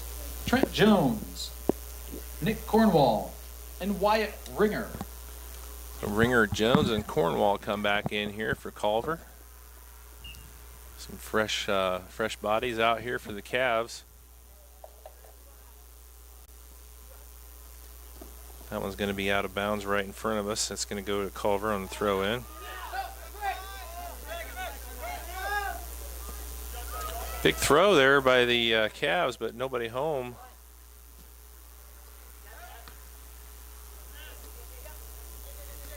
You can hear the coach, keep possession, and that's what the Cavs are trying to do here. Nice change of field and back into the center. Touch. Scrimshire gets knocked can't quite keep his over. feet. They're going to call that. Okay. I wasn't sure if he got himself tripped up on his own feet or if that was a Well, a lot of times they'll Warrior leave doing some help. They'll let that go until, because Culver kind of had an advantage right there, and they didn't blow that dead. Even just watching it, almost looked like Traden almost just got outrunning himself, but it must have got a little clip in the heel from a Warrior. So Ottoman going to take the free kick here. This is a dangerous distance and tries to go through the wall, and it doesn't go.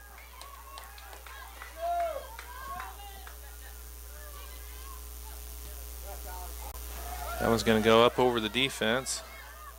Ringer gets back easily, turns it.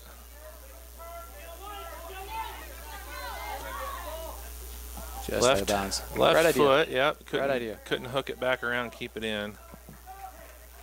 So we got some subs coming in. Winamac, number 10, Reese Sutton. Number 7, Cole Pugh. And number 6, Haley Sanders. So Sutton, Pugh, and Sanders checks back in. She went out for a minute there with a little bit of a tweak to her ankle. Comes back in. Looks like she's doing fine. Ottoman brings it across. Good defense there by Winamac. It's worth noting also we do have the Lady Cavs volleyball team in action too in John R. Nelson Gymnasium, and the Lady Cavs soccer team is over at Westview High School. They have a game tonight as well. They're actually running an 8-3 record. Wow. Ranked something, I think 14th in the state. Yeah. Wow. Coach Stevens has those girls really doing a great job. Well, that's going to make for an exciting time then next week. We've got them scheduled. They're going to be over at Argus on Tuesday. Yeah, that should be a good game. I've got that game scheduled out and going to be over there helping out our Argus For crew. Winamac is Brandon Henderson. And for your Cavaliers, number 15, Braxton Conley. It's actually kind of a back-to-back boys-girls thing next cool. week. Yeah, the girls will be over at Argus on Tuesday, Argus Culver in soccer, and then Wednesday they'll be here boys. Right. So it'll be quite the exciting time. Always a tough game when Argus and Culver get together. It doesn't matter the sport. yeah. It doesn't matter the record. Absolutely. Like I said, the Bell game is I was just talking to somebody about this the other day. It's just a fun concept. It's a fun thing. It's something you can put on your schedule circle and get geared up for. It's neat. Schools being so close in proximity definitely helps. So you got another foul coming here. Yeah. Well, they have even more excitement now with last couple years they've got a bell for the girls' game as well. Oh, really? I Yeah. didn't realize that. That's Yeah, really cool. The same gentleman, his name is Craig Welling. Got to know him very well over the last couple years. He's actually a Culver graduate. Once he graduated in the 70s, he came up with the concept of the bell That's game. cool. And yeah, 3 years ago, this will be the 4th year. He's like, you know what? We ought to have there's a good opportunity. See what the Cavs here. Cut him off guard here. Can't quite get it turned around in time, though. That's a tough Kind of one a and wild- moving away. Wow, today was a frustration shot there out Yeah. of Trent.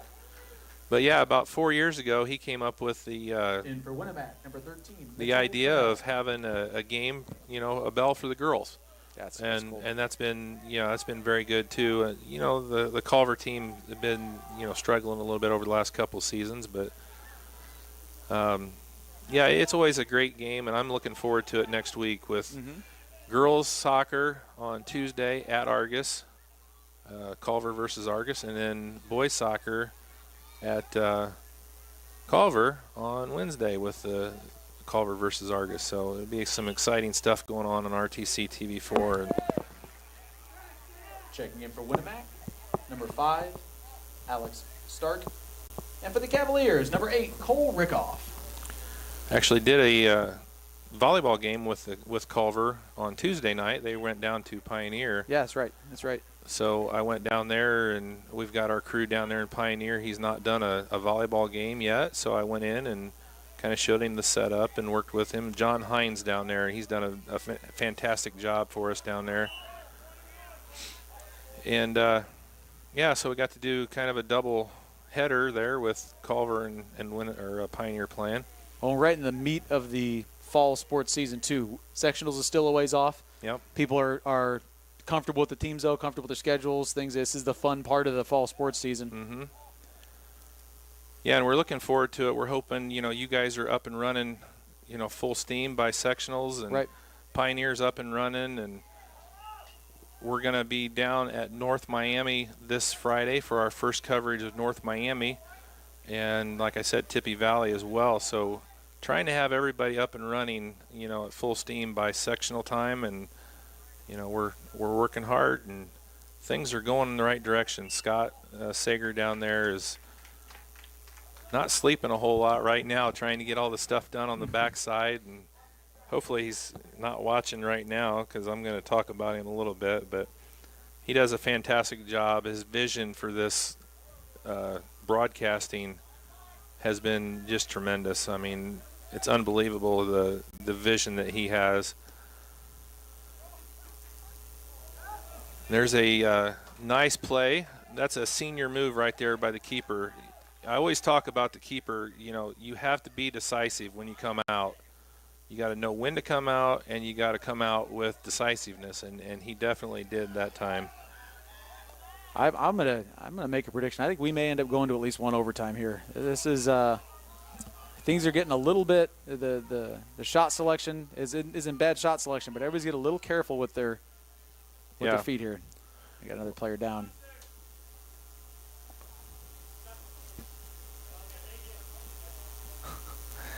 They're a little nervous. The clock guy wasn't stopping before. All right. Well, I didn't see what happened. I don't know. Yeah, I missed it. So while they tend to the injured player, it looks like number 11, Adrian Heizar, doesn't look to be maybe a knee or an ankle. We'll take a quick break here and come back in just a moment. You're watching RTC TV4's coverage of Argus Culver Cavaliers soccer, and we'll be back in just a moment. This broadcast is brought to you in part by these local sponsors. Shepherd's Chevrolet Buick in Rochester treats you like family. Shepherd's offers a wide variety of new and certified pre-owned vehicles to fit your budget. Stop out for your test drive today, online at shepherdsrochester.com. Woodlawn Hospital, offering state-of-the-art care for Fulton County for over 100 years. Woodlawn Hospital is the area's healthcare leader. Comprehensive care from head to toe. Online at woodlawnhospital.com. Please support the local businesses that help us bring you this production.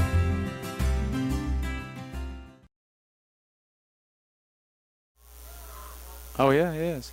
All right, welcome back. He's here. all over the place, though. We've got 10:50 left to go in the game, in regulation time anyway. Mike's already making his post-game prediction that we're probably going to see some overtime action. We've got 60 minutes in the books here with no score between Culver and Winamac.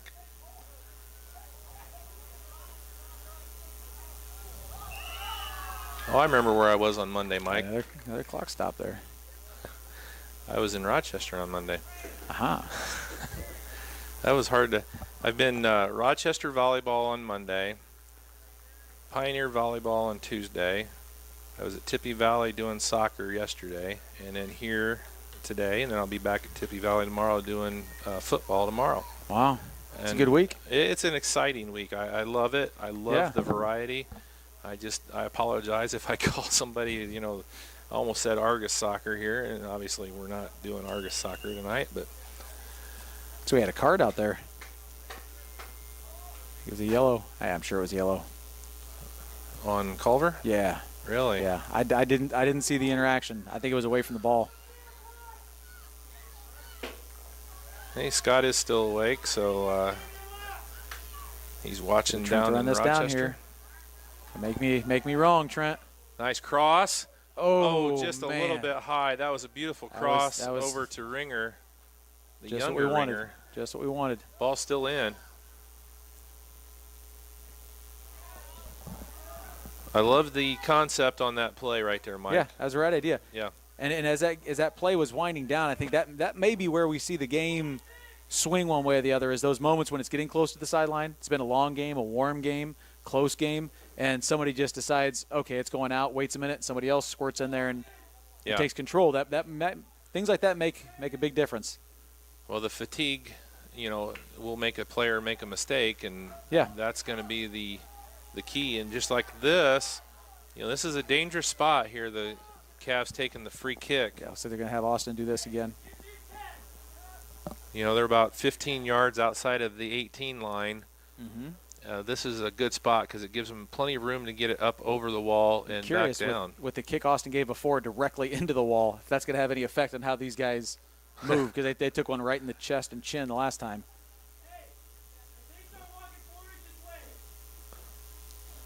So the center official moves them back. And a little fake. Trickery and just left. Well, it was a good idea, and just a little bit to the left there on the shot. I feel like if you got a quarter point for almost goals, this would be about a 5-4 game. Right.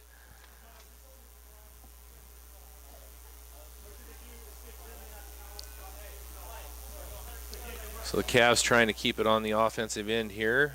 So we're getting ready to bring in a fresh line. You new Cavaliers in the field getting ready to check in.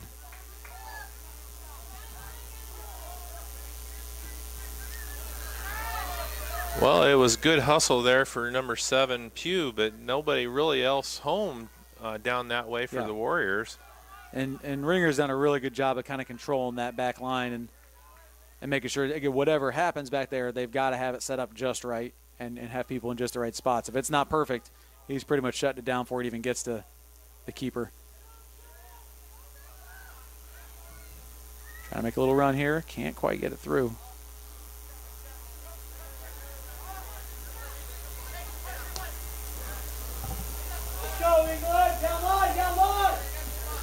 A little handsy there. Ref's letting him play. Drop ball there. Ringer battling. Now comes up with it and, just out.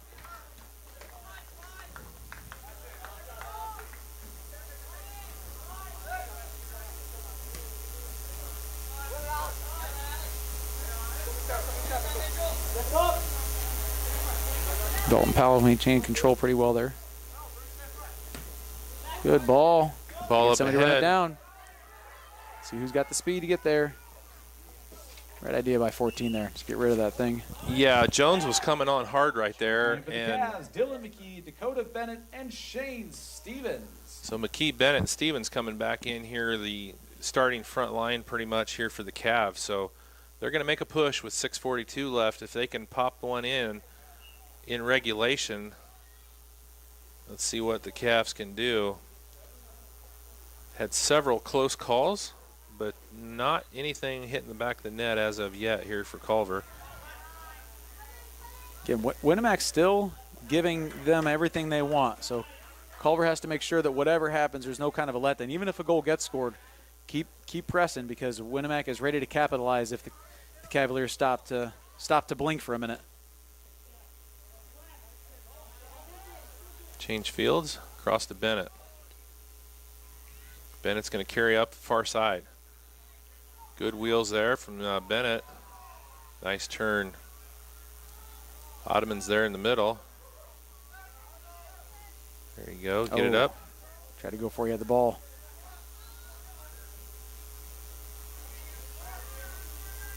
That to Shane. No, it's McKee. There's he didn't get a lot on that, but that was a good idea right there. Didn't quite get it turned as quick as he maybe wanted to. It's almost like his foot kind of stuck a little bit. Well, that'll happen. You get down under the 6-7 minutes, you need to score. It's hard to take the time to get set right. That takes a lot of mental focus. It's like sticking your driver in the ground when you're trying to hit on the 18th hole.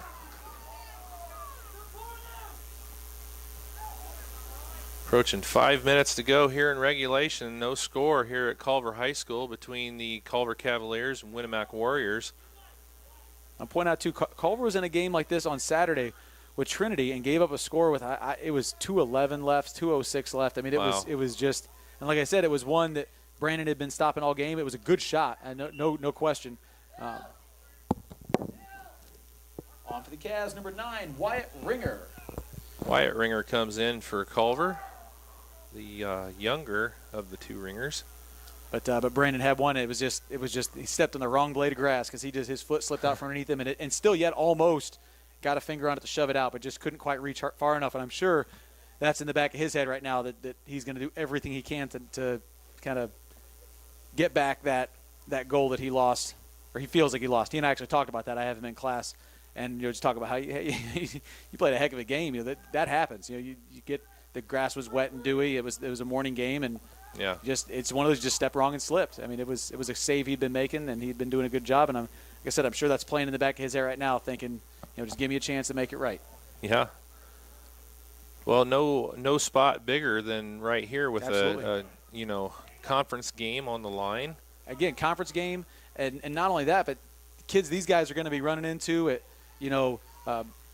Burger King and coming up against in other sports, and these are kids these guys know. And then these were these close schools in proximity, other small schools. This is where you really want to get a win. Little bragging rights for the rest of the year. Yeah.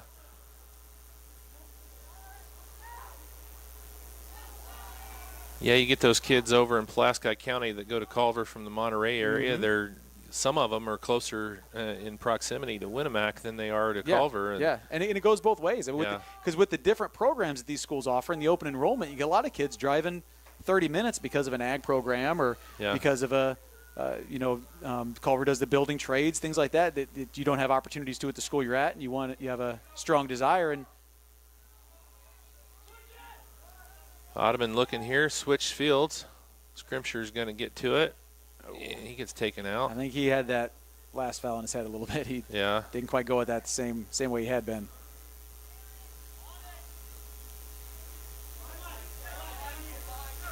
Well, we're at that 2.5 minute mark that you talked about, and we'll see what happens here, if we're going to go into some overtime or whether we'll get a goal here before the end of the regulation. That's too bad. I was just thinking to myself, Cavaliers had coolly handled that ball on their side, and I booted it right out of bounds. Checking in for the Warriors, number 6, Haley Sanders. Sanders comes back in. We haven't seen her in a little while for Winamac.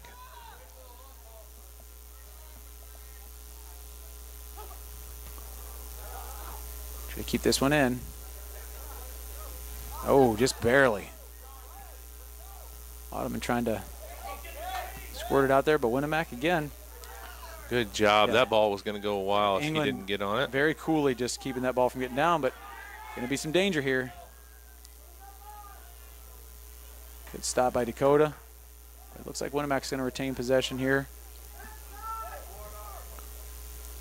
Yeah, Bennett did a nice job right there. He was running him off of the ball without creating the foul. Right, right. And that's a tricky spot. You know, you want to push him really hard, but And Dakota plays aggressive. He plays rough, and as we saw, that results in yellow cards sometimes. It results in fouls sometimes. But as long as you keep those very limited and under control, I think as a coach, it's like in basketball.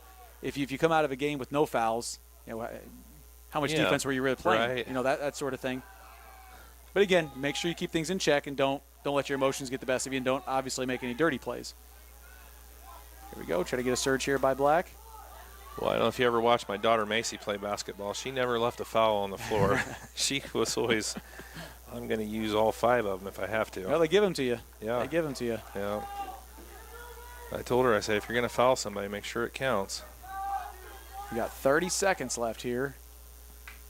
Yeah, it's going to be hard-pressed to find a goal here in the last 30 seconds. They haven't been able to do it in the first. Yeah, I think Winamac's objective here is just to keep this ball bouncing out of bounds as much as possible, get into overtime and press the reset button, see if they can punch something in.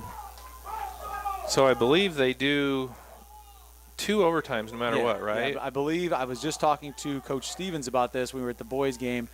I think what he said was 2 7-minute overtimes. They'll yell up at me. I got to set the clock. So, almost again. And that's going to do it here for regulation from Culver High School. We're all tied up, no score. That's what I thought. I confirm 2 7-minute periods here. Yeah, so they'll have 2 7-minute periods, so it's played all the way through no matter what. So we'll have 14 minutes of overtime, and if we're still knotted up at that point, then they go to a PK shootout. And I tell you what, Mike, I'm almost rooting for the PK shootout because, like you said, it is very fun, and it's the tension. It's one of those things you can cut with a knife. Mm-hmm. So we're just going to leave it here. I'm going to hit the mute button and have Colton point the camera out to the middle of the field, and when we get ready to go with the overtime in just a few minutes here, we'll come back with overtime action here from Culver High School between the Culver Cavaliers and Winamac Warriors on RTC TV4.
All right, welcome back here. We got the overtime period getting set to start. We're going to have 2 7-minute overtimes. Yeah, so I want to remind fans, too, there's no sudden victory here. They're going to play 2 7-minute periods. Yep, we'll play both periods all the way through, no matter what. Even if one team is leading at the end of the first 7, they'll still play the second. And the score at the end of that, if we are still tied up, they will go to PK shootout. And Winamac is going to still be going from left to right here in the first overtime. They'll switch at the middle. Tell you, I usually do microphone for the girls' games, and they're averaging, from the ones I've seen, about 5.5, 6 goals a game. And this is an unusual soccer game for me to watch. I'm usually seeing a lot of these goals scored. And again, yeah, we were talking in the break, and you were saying that the girls are doing very good. Of course, Chris Stevens, our producer here at Culver, is the head coach of the girls team, and it's good to see because it wasn't too long ago, 2 or 3 years ago, they didn't even have enough girls. Yeah, and the funny thing is, that was coming off. It was very near to when they won the conference championship. Yes. And it's just bizarre to see the fall off there. They had some outstanding success, and then things just kind of fizzled and faded away. Yeah, they had a really good senior class there. That was actually my niece's senior year. Yep. Kayla, and then Shakira and Denisha and all those girls. Some outstanding athletes. Yeah, and it was a shame because the next year, there were some really good girls in that senior class that didn't even get to play soccer. And Michaela Hardy was an outstanding goalkeeper. Yeah, and her senior year they didn't even get a team, and that was kind of unfortunate. She was always fun to watch. I Michaela and Denisha, those girls, I love them girls to death, and Michaela especially, she was just she's dead or anything, but she's just such a sweet kid, and she had the heart of a lion. She had a smile on her face, but she's extremely aggressive. She's a worker. I mean, she's tough. Yeah. I remember she tore her knee all up freshman year, I think, and sophomore year, and ended up sophomore, and ended up rehabbing that all the way back, and made that 4x1 state finalist that she was on with those girls. Yeah, running in the 4x1. Yeah, the state final track, and maybe it was her freshman year. It was right at it was like the sectional game. I feel like it was freshman year because her sophomore year she ran track for us, but couldn't really do her full running. Okay. And I think she needed a good long time to. I think she had a surgery and it had a rehab. I mean, it was a while before she was able to do anything. Yeah. And so again, it's my memory gets fuzzy back that far. Yeah. But I just remember her coming all the way back, and because she was she was still quite fast after the knee injury, but when she was in 6th, 7th grade, she was every bit as fast as her older sister Denisha. Ottoman down, and he's in some pain over there. Maybe just a cramp. Yeah. Okay. Whew. That looked bad there, the way he was writhing around in pain. And a cramp's one of those things where it's the end of the world until it's gone, and then you're fine. Yeah. It's kind of like getting the wind knocked out of you. You're certain that your time on this planet is over until it's not, and then you're fine. Well, and the older I get, the more I experience cramping, and just for stupid things, and it's unbelievable. But I'll turn wrong walking up the stairs, and all of a sudden I get a terrible cramp in my calf, and it's like, this never used to happen. So they're going to work on him a little bit. We're almost halfway through our first overtime here. And I don't know if I said this on air, but I really hope that this goes to a PK shootout, just so that we can see a good PK shootout, because those are fun. And again, this is I feel like if it comes down to that, I will be very impressed if Winamac can hold serve, because their strength has not been shooting lasers at the goal. It's been being pesky on defense, capitalizing when they have opportunities in offense to try to come up with a shot, that sort of thing. Just straight shooting shots at the goalie. I think it's going to be tough for them to. Although their keeper has taken some. Well, the really keeper, serious. The keeper is going to be the key for them, and he's taking some really serious shots here. And it's a matter of it's one of those things. It looks easier than it is. Just stand in there, even when you know how to kick the ball where you want it to, and have the. Why isn't it starting? There you go. Boy, they're on that clock. Button got stuck that time. Wasn't me. I don't know what happened there. I flipped the switch, but it didn't go. I'm holding it in my hand now, so I can remember to do that. Well, this is the kind of game that you want to see between two rivals with a lot of seniors on the team. Definitely. Hoosier North Athletic Conference game to boot. It's coming down to the wire here. We're in our first of 2 7-minute overtimes with the Culver Cavaliers and Winamac Warriors. I think the only thing missing from this game is if it was a little more overcast out, we had to turn these lights on, make it a real primetime showdown. Something about playing under the lights, I don't know what it is. Kind of brings out the little kid in you. It's funny that you say that because we had a game the other night. It was a senior night for the girls against Rochester, actually, and it was under the lights. And I got thrown in there. It was Doug Heckerman and Andy Stone doing the call, but Andy had to go help his brother-in-law at halftime, who dropped his car off his jack when he was trying to change his tire. So I got thrown in there, and I wasn't paying attention to the actual game, and we started talking about the lights and all that stuff, and Scott was texting me from Rochester. He's like, what are you doing? It's like, but it's pretty.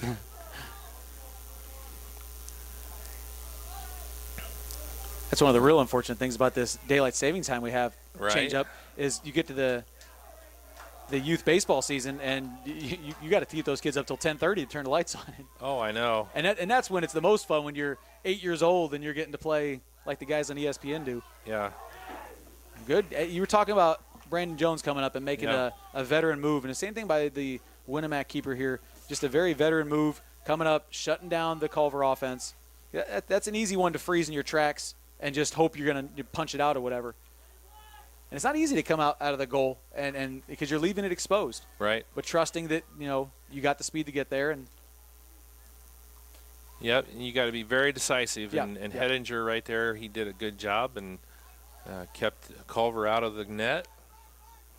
And we're under 2 minutes to go here in overtime number 1 between Culver and Winamac.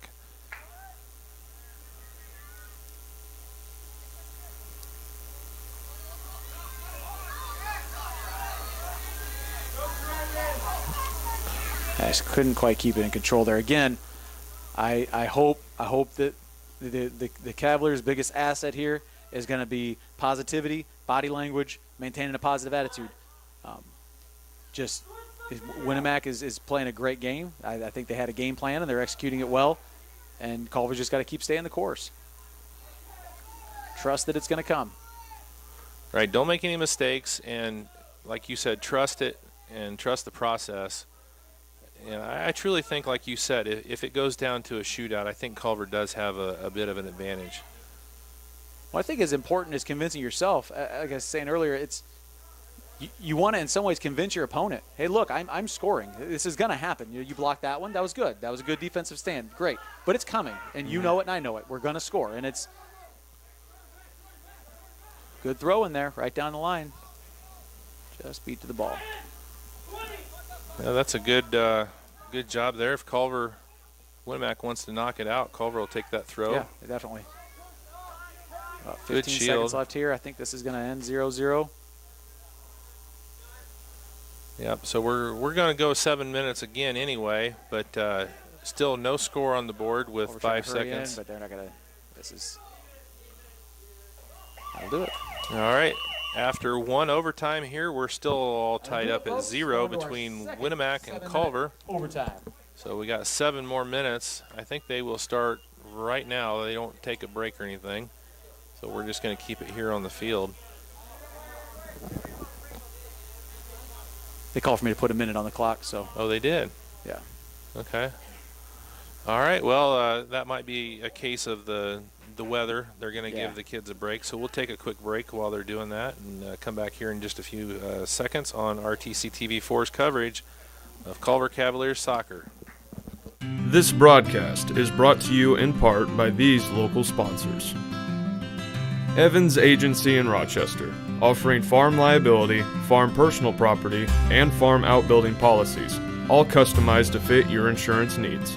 Let Judy help you protect all of your possessions. online at evansagencyrochester.com. The lawyers and staff at Peterson, Wagoner & Perkins LLP are here to provide the highest quality legal and professional service to their clients presently and for the future.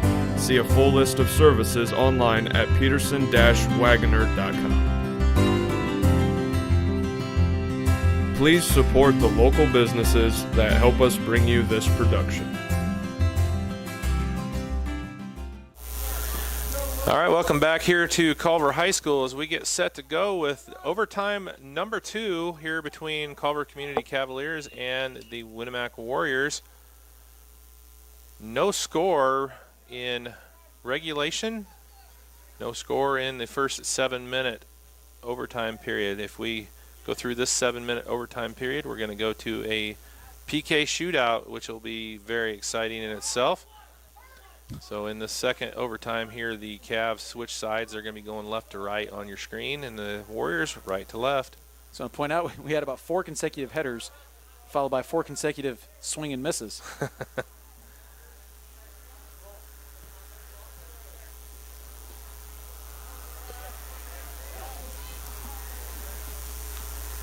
Teams have flipped sides. Nice job there a little bit ago. Rickoff went down, but was able to get up and poke his foot in there and get the ball back. Yeah, staying active. Yeah. I know he wasn't feeling the best. There's a good job by Ringer using his body. A lot of kids out there that are feeling it right now. Yeah, you can see things have slowed down. Yeah. Shoulders are starting to slump a little bit. Yeah, they're getting fatigued. Muscles are getting crampy. And checking in for Winamac, number 16, Matt Christ. Cancel that. Not quite checking in yet.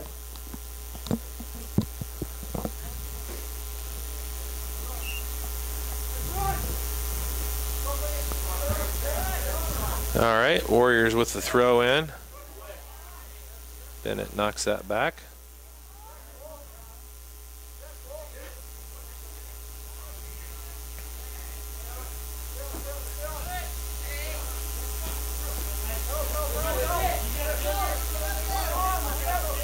A lot of touches here. There we go.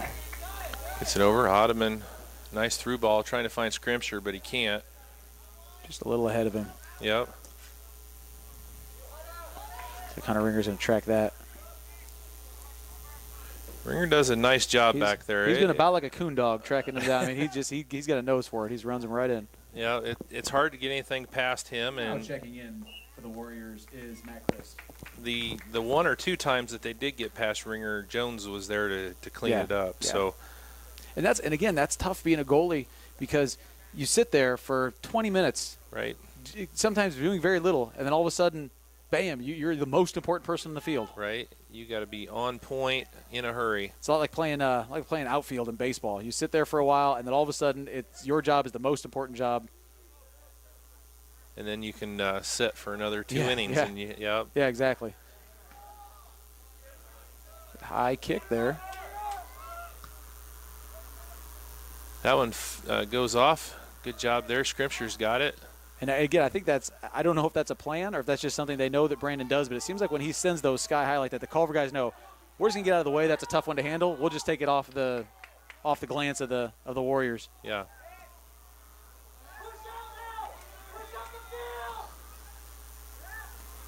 Just gonna clear that out. Try to get Trent. Ooh, Trent thought he had a run out. It was a nice header there. Oh, good move, Ottoman, and they're gonna try and outrun. Shane's got a beat on it. See if he can get control of this ball and get it back to the keeper. Smart play. Stevens has got to keep the pressure on, though. He kind of went off to the right there. I mean, there's a little unsure of himself. Yeah, and there's no reason to not put the pressure on that goalie right there. And the unfortunate thing is, I mean, Shane clearly with plenty of gas left in the tank had no problem. He's a 400 runner, 800 runner in the track team. He knows how to keep it going. No reason not to go at that with some purpose. Might not have understood the situation that they played it back to the keeper like that. Yeah. That's a live ball. Bennett tried to go wide here, couldn't get it out. See if Shane can track that down before it gets out of bounds. It's going to be off of Chris did a good job keeping that in.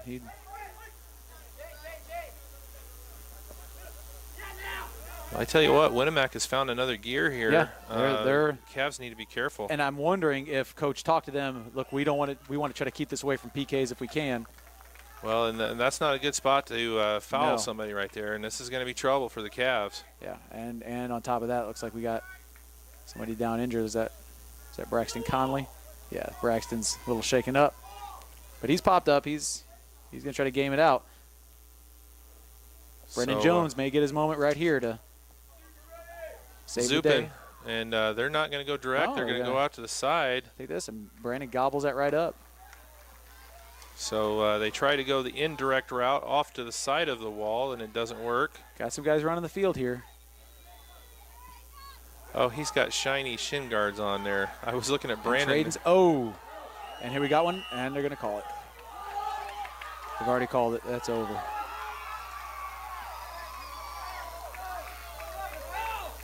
What's the call? I don't know, but I got no stop clock, so.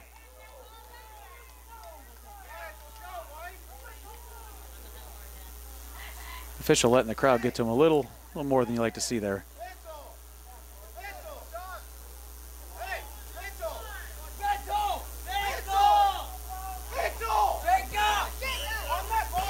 All right, so Winamac has it here with right at a minute left in the second overtime. Waits it right back. We got another player down.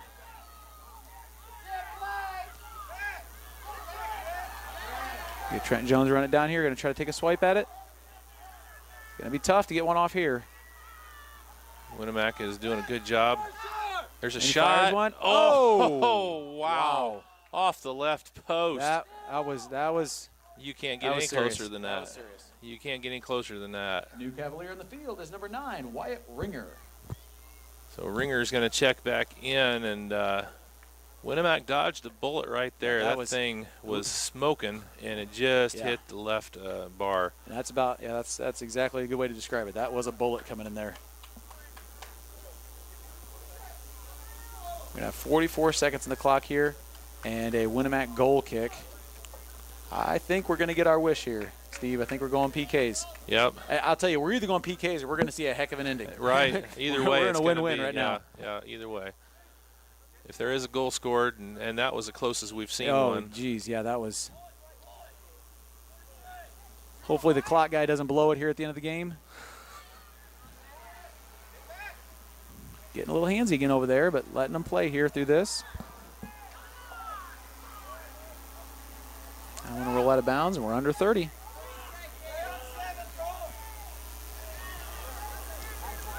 And that's going to be out of bounds. Throw in here for the Cavs. 18 left.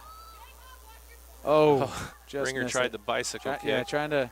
Fell off the bike right there. Give it a little too much.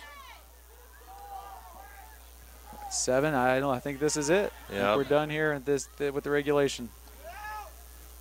3, A little 2, more bonus 1, soccer. and that's going to do it. Been through a full regulation period and 2 overtimes, and still no goals scored. So we're going to go to a PK shootout here between Winamac and Culver, and we're going to come out with a winner here in just a few minutes. Yeah, So exciting stuff. Yeah. Exciting stuff. teams are going to decide on who their first 5 is. They have to do 5 Ladies each. and gentlemen, you get your money's worth tonight. We got a PK shootout coming. So they'll have 5. They'll alternate. You'll have 5 shoot, and if it's still tied up at that, then they start alternating new players after that. So this will be very exciting here. We'll see who goes first. A lot of times who goes first is big in these things. Yeah, and it's like anything when you got a matching kind of a situation. It's a big psychological game because on one hand you say, well, you get the last score, so you get the Right. chance to match them. But on Right. the other hand, putting it in first, you say, Makes do makes it. them have You know? all the pressure. Yeah, exactly. Yeah. I'm guessing number 11 isn't going to be shooting.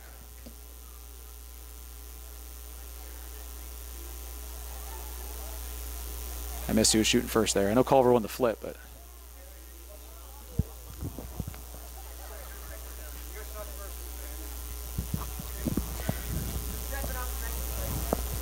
right, looks like we're heading down to the south goal to do our shootout. We'll see who's got the first. Shooting will begin at the south goal. This is where you can zoom in a little there, Colton, and get a nice shot when they get down there, and this ought to be good. Winamac's made their 5. And if they go through this, they got to go with a new 5. Is that correct? They start, yeah, they start going, it's not the same 5. Right. Until I don't know if they go to like the 11 and then start over. I haven't never been that far. Okay. We might find out together. I mean, obviously, at some point, they have to start letting you use players again. Yeah. And start pulling you and me out of the booth to shoot these things. Hey, that would be interesting. Yeah, that's a word for you. You talked about the pulling muscles before. Right. Need a half an hour warm-up period. Yeah. It's like Culver's still trying to. I'm not sure if they're trying to figure out who's kicking, or coach is just trying to talk to him a little more.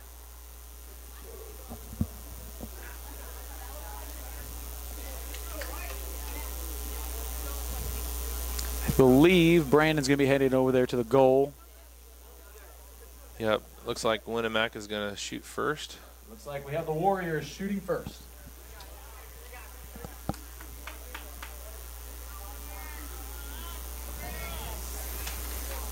Official down there giving the goalie some instructions.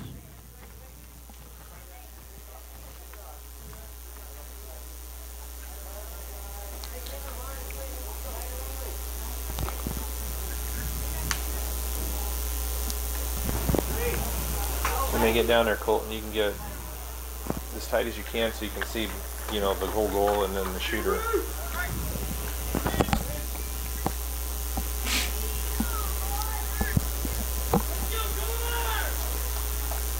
Who we have in here first? Is this 10? Number 10, it's going to be the senior Reese Sutton here for Winamac, shooting first.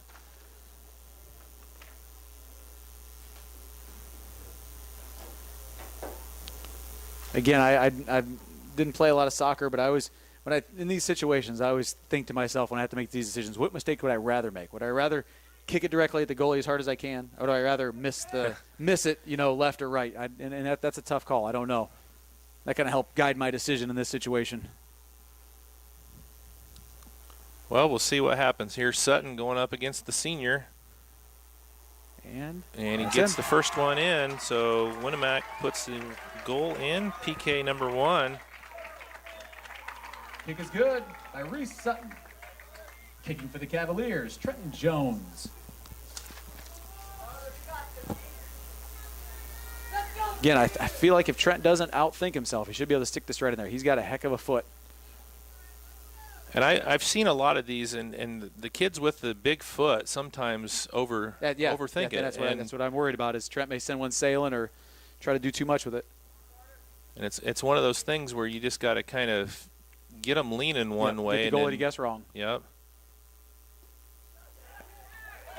And he missed that one. Yep. So and that was a decent shot. He just missed. Yep. Just missed. So after one, Winamac takes the 1-0 advantage. Kicking for the Warriors is Haley Sanders. So the pressure now on Sanders to try and get the second one in. This would be big. This would be big. And there we go. Sanders puts it in. So 2 in for Winamac. Shows what I know. I'm thinking that Culver had the decided advantage, and Winamac up 2-0 early. Yep. Culver's going to send number 8, Cole Rickoff, for their second attempt. Kicking for Culver is Cole Rickoff. The freshman Rickoff. And this is a big pressure goal right here. Yeah. Without this one, it's almost sealed up. And he gets it in. So Rickoff gets Culver on the board. Good. Scores 2-1 Winamac.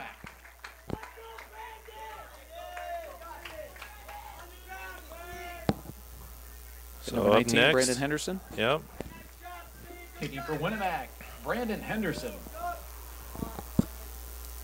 And again, this is we keep saying this is a big play for Brandon here. Okay. He punches this one out, and now we got an opportunity to knot it back up. Senior versus senior right here. Psych out gain coming in And he slow, goes and over. He sails it. He sails it. So Cavs have a chance to knot it up here at 2 apiece if they can. Austin Ottoman. On to kick for the Cavaliers is Austin Ottoman. So another senior here for the Cavs, trying to tie things up here on the 3rd PK.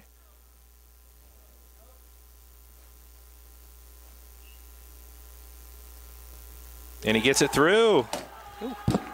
Got excited there. Dropped the microphone. Drop the mic. So we're all tied up after 3 at 2 apiece. So it's a brand new game here for the last 2 for each squad. Really curious. Winamac losing potential momentum here. I'm curious to see what this kick looks like. Is that a 9? Bryce Gunter. And he gets it. What a save. What a save. What a save by Brandon Jones. Again, I like I was talking about Saturday, Brandon had that goal come at him. He had to slip and fall. This is good for him. I'd like to see this. We got Hunter coming out now. Yeah. Next kick for the Cavaliers comes from Hunter Ringer. So Ringer with a chance now to put the Cavs up after 4 kicks. I think that would be some poetic justice. With all what he did on defense to get to come in here and give the go-ahead kick, I think that would be very appropriate. Just sails it again.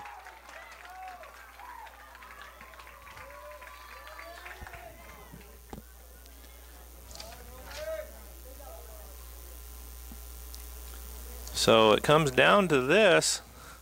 Last 2 kickers here. And again, Culver kicking last.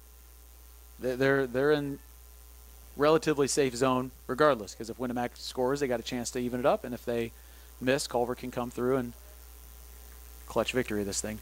So the senior number 21, Roman Zupin, going to be the final kicker here in the first 5. And a nice another stop. Outstanding. So Outstanding. who are they going to send up there, Shane Mike? Stevens. Shane is coming out. Stevens. Your 5th kicker for the Cavaliers is number 11, Shane Stevens. So the sophomore Stevens with a chance to put this one away. Good experience here for the youngster. Yeah. And again, we talked earlier, he had a little chance earlier in the game, kind of didn't take a good angle. Maybe get this back right now. And he stops it right directed to goalie. So we're going to go. This is fitting right here after 5. Folks, we got more bonus soccer. We got another 5 PK kicks coming your way. You know, that's the most stops Yeah. that I've ever seen in a 10, in and we 10 talked about shots. this. The goalies have been very cool. Yeah. They both gave up a couple goals. Both Yeah. got themselves back composed and said, "No, I'm a good goalie, and when it's time, I'm gonna punch up." Because sometimes at the end of the day, there's nothing a goalie can do. I mean, Yeah. you get leaning one way, they kick the other way. The advantage is definitely at the person doing the kicking, if you can put the ball where you want it. So do we go through 5 or is it sudden death? I don't know. I don't know when the sudden victory comes in. Yeah. That's this is one place I've never been in a soccer match. Usually the first 5 is decided it. Yeah. Well, they're sending 5 out, so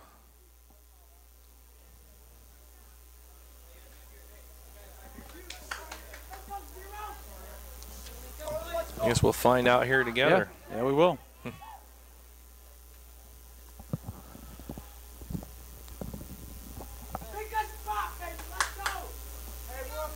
This is interesting, too, to see you go down the bench and who you're going to get to kick these things. It's pretty cool. Well, Winamac has their 5 out there, and Culver's up to 4 now. I think they're looking for their Culver's 5th. drawing straws over here. I'm not sure what they're picking out their 5. Let's see who they got.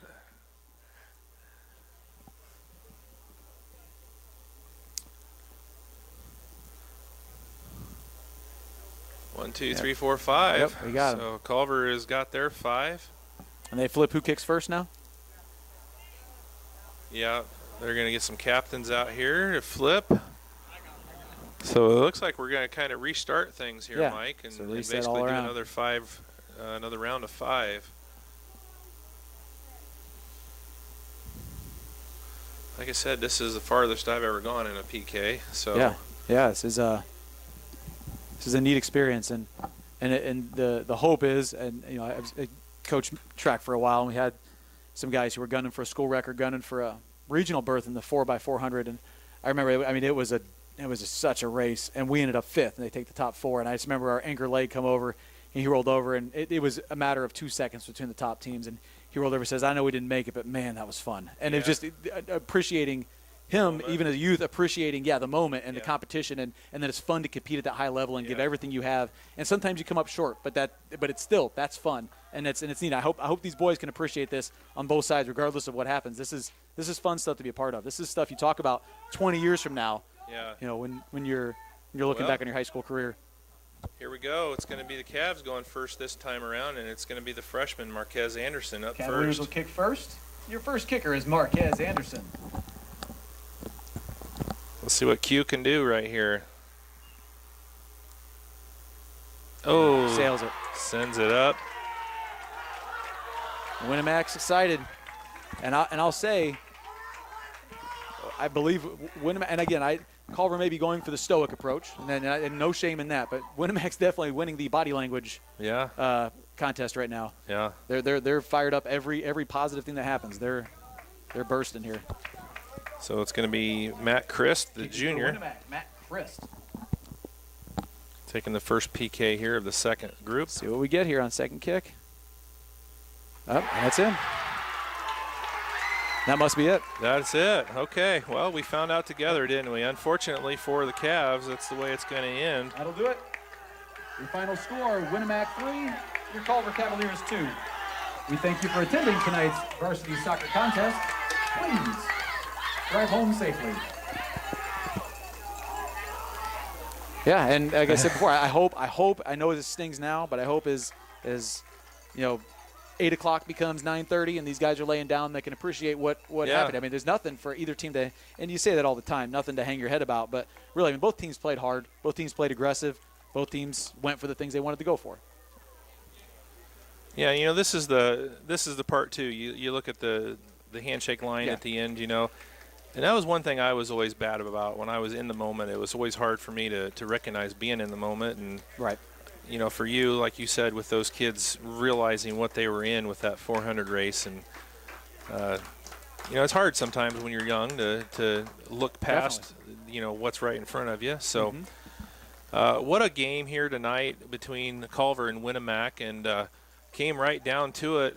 Took 6 PKs to finally find a winner, and Winamac is the winner, and they're going to have some bragging rights here for the next year over Culver.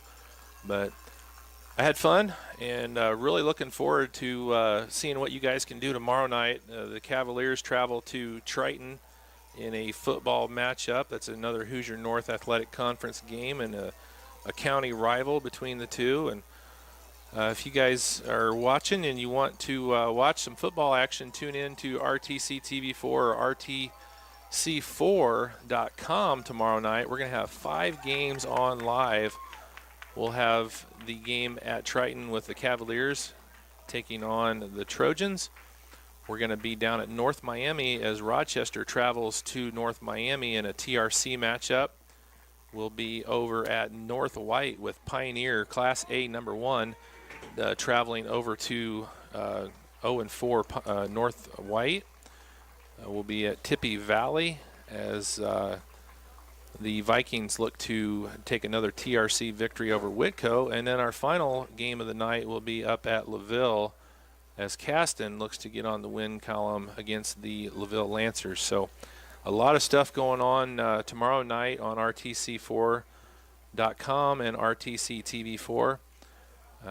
Mike, appreciate it. Appreciate everything that you and Chris and Colton and Shane and everybody are doing up here at Culver. Looking forward to tomorrow night's broadcast. Looking forward to next week where we have a couple of kind of big rivalry games between the boys and girls in Argus and Culver playing soccer. So it's going to be a neat few days here. So for Mike Bushman and Colton Miller, Miller? Got it. Colton Miller. Steve Stricker saying goodnight here from Culver, where Winamac takes it in a PK shootout over the Cavaliers. Thanks for tuning in to RTC TV4's coverage of Culver Cavaliers soccer, and we'll see you tomorrow night from Triton.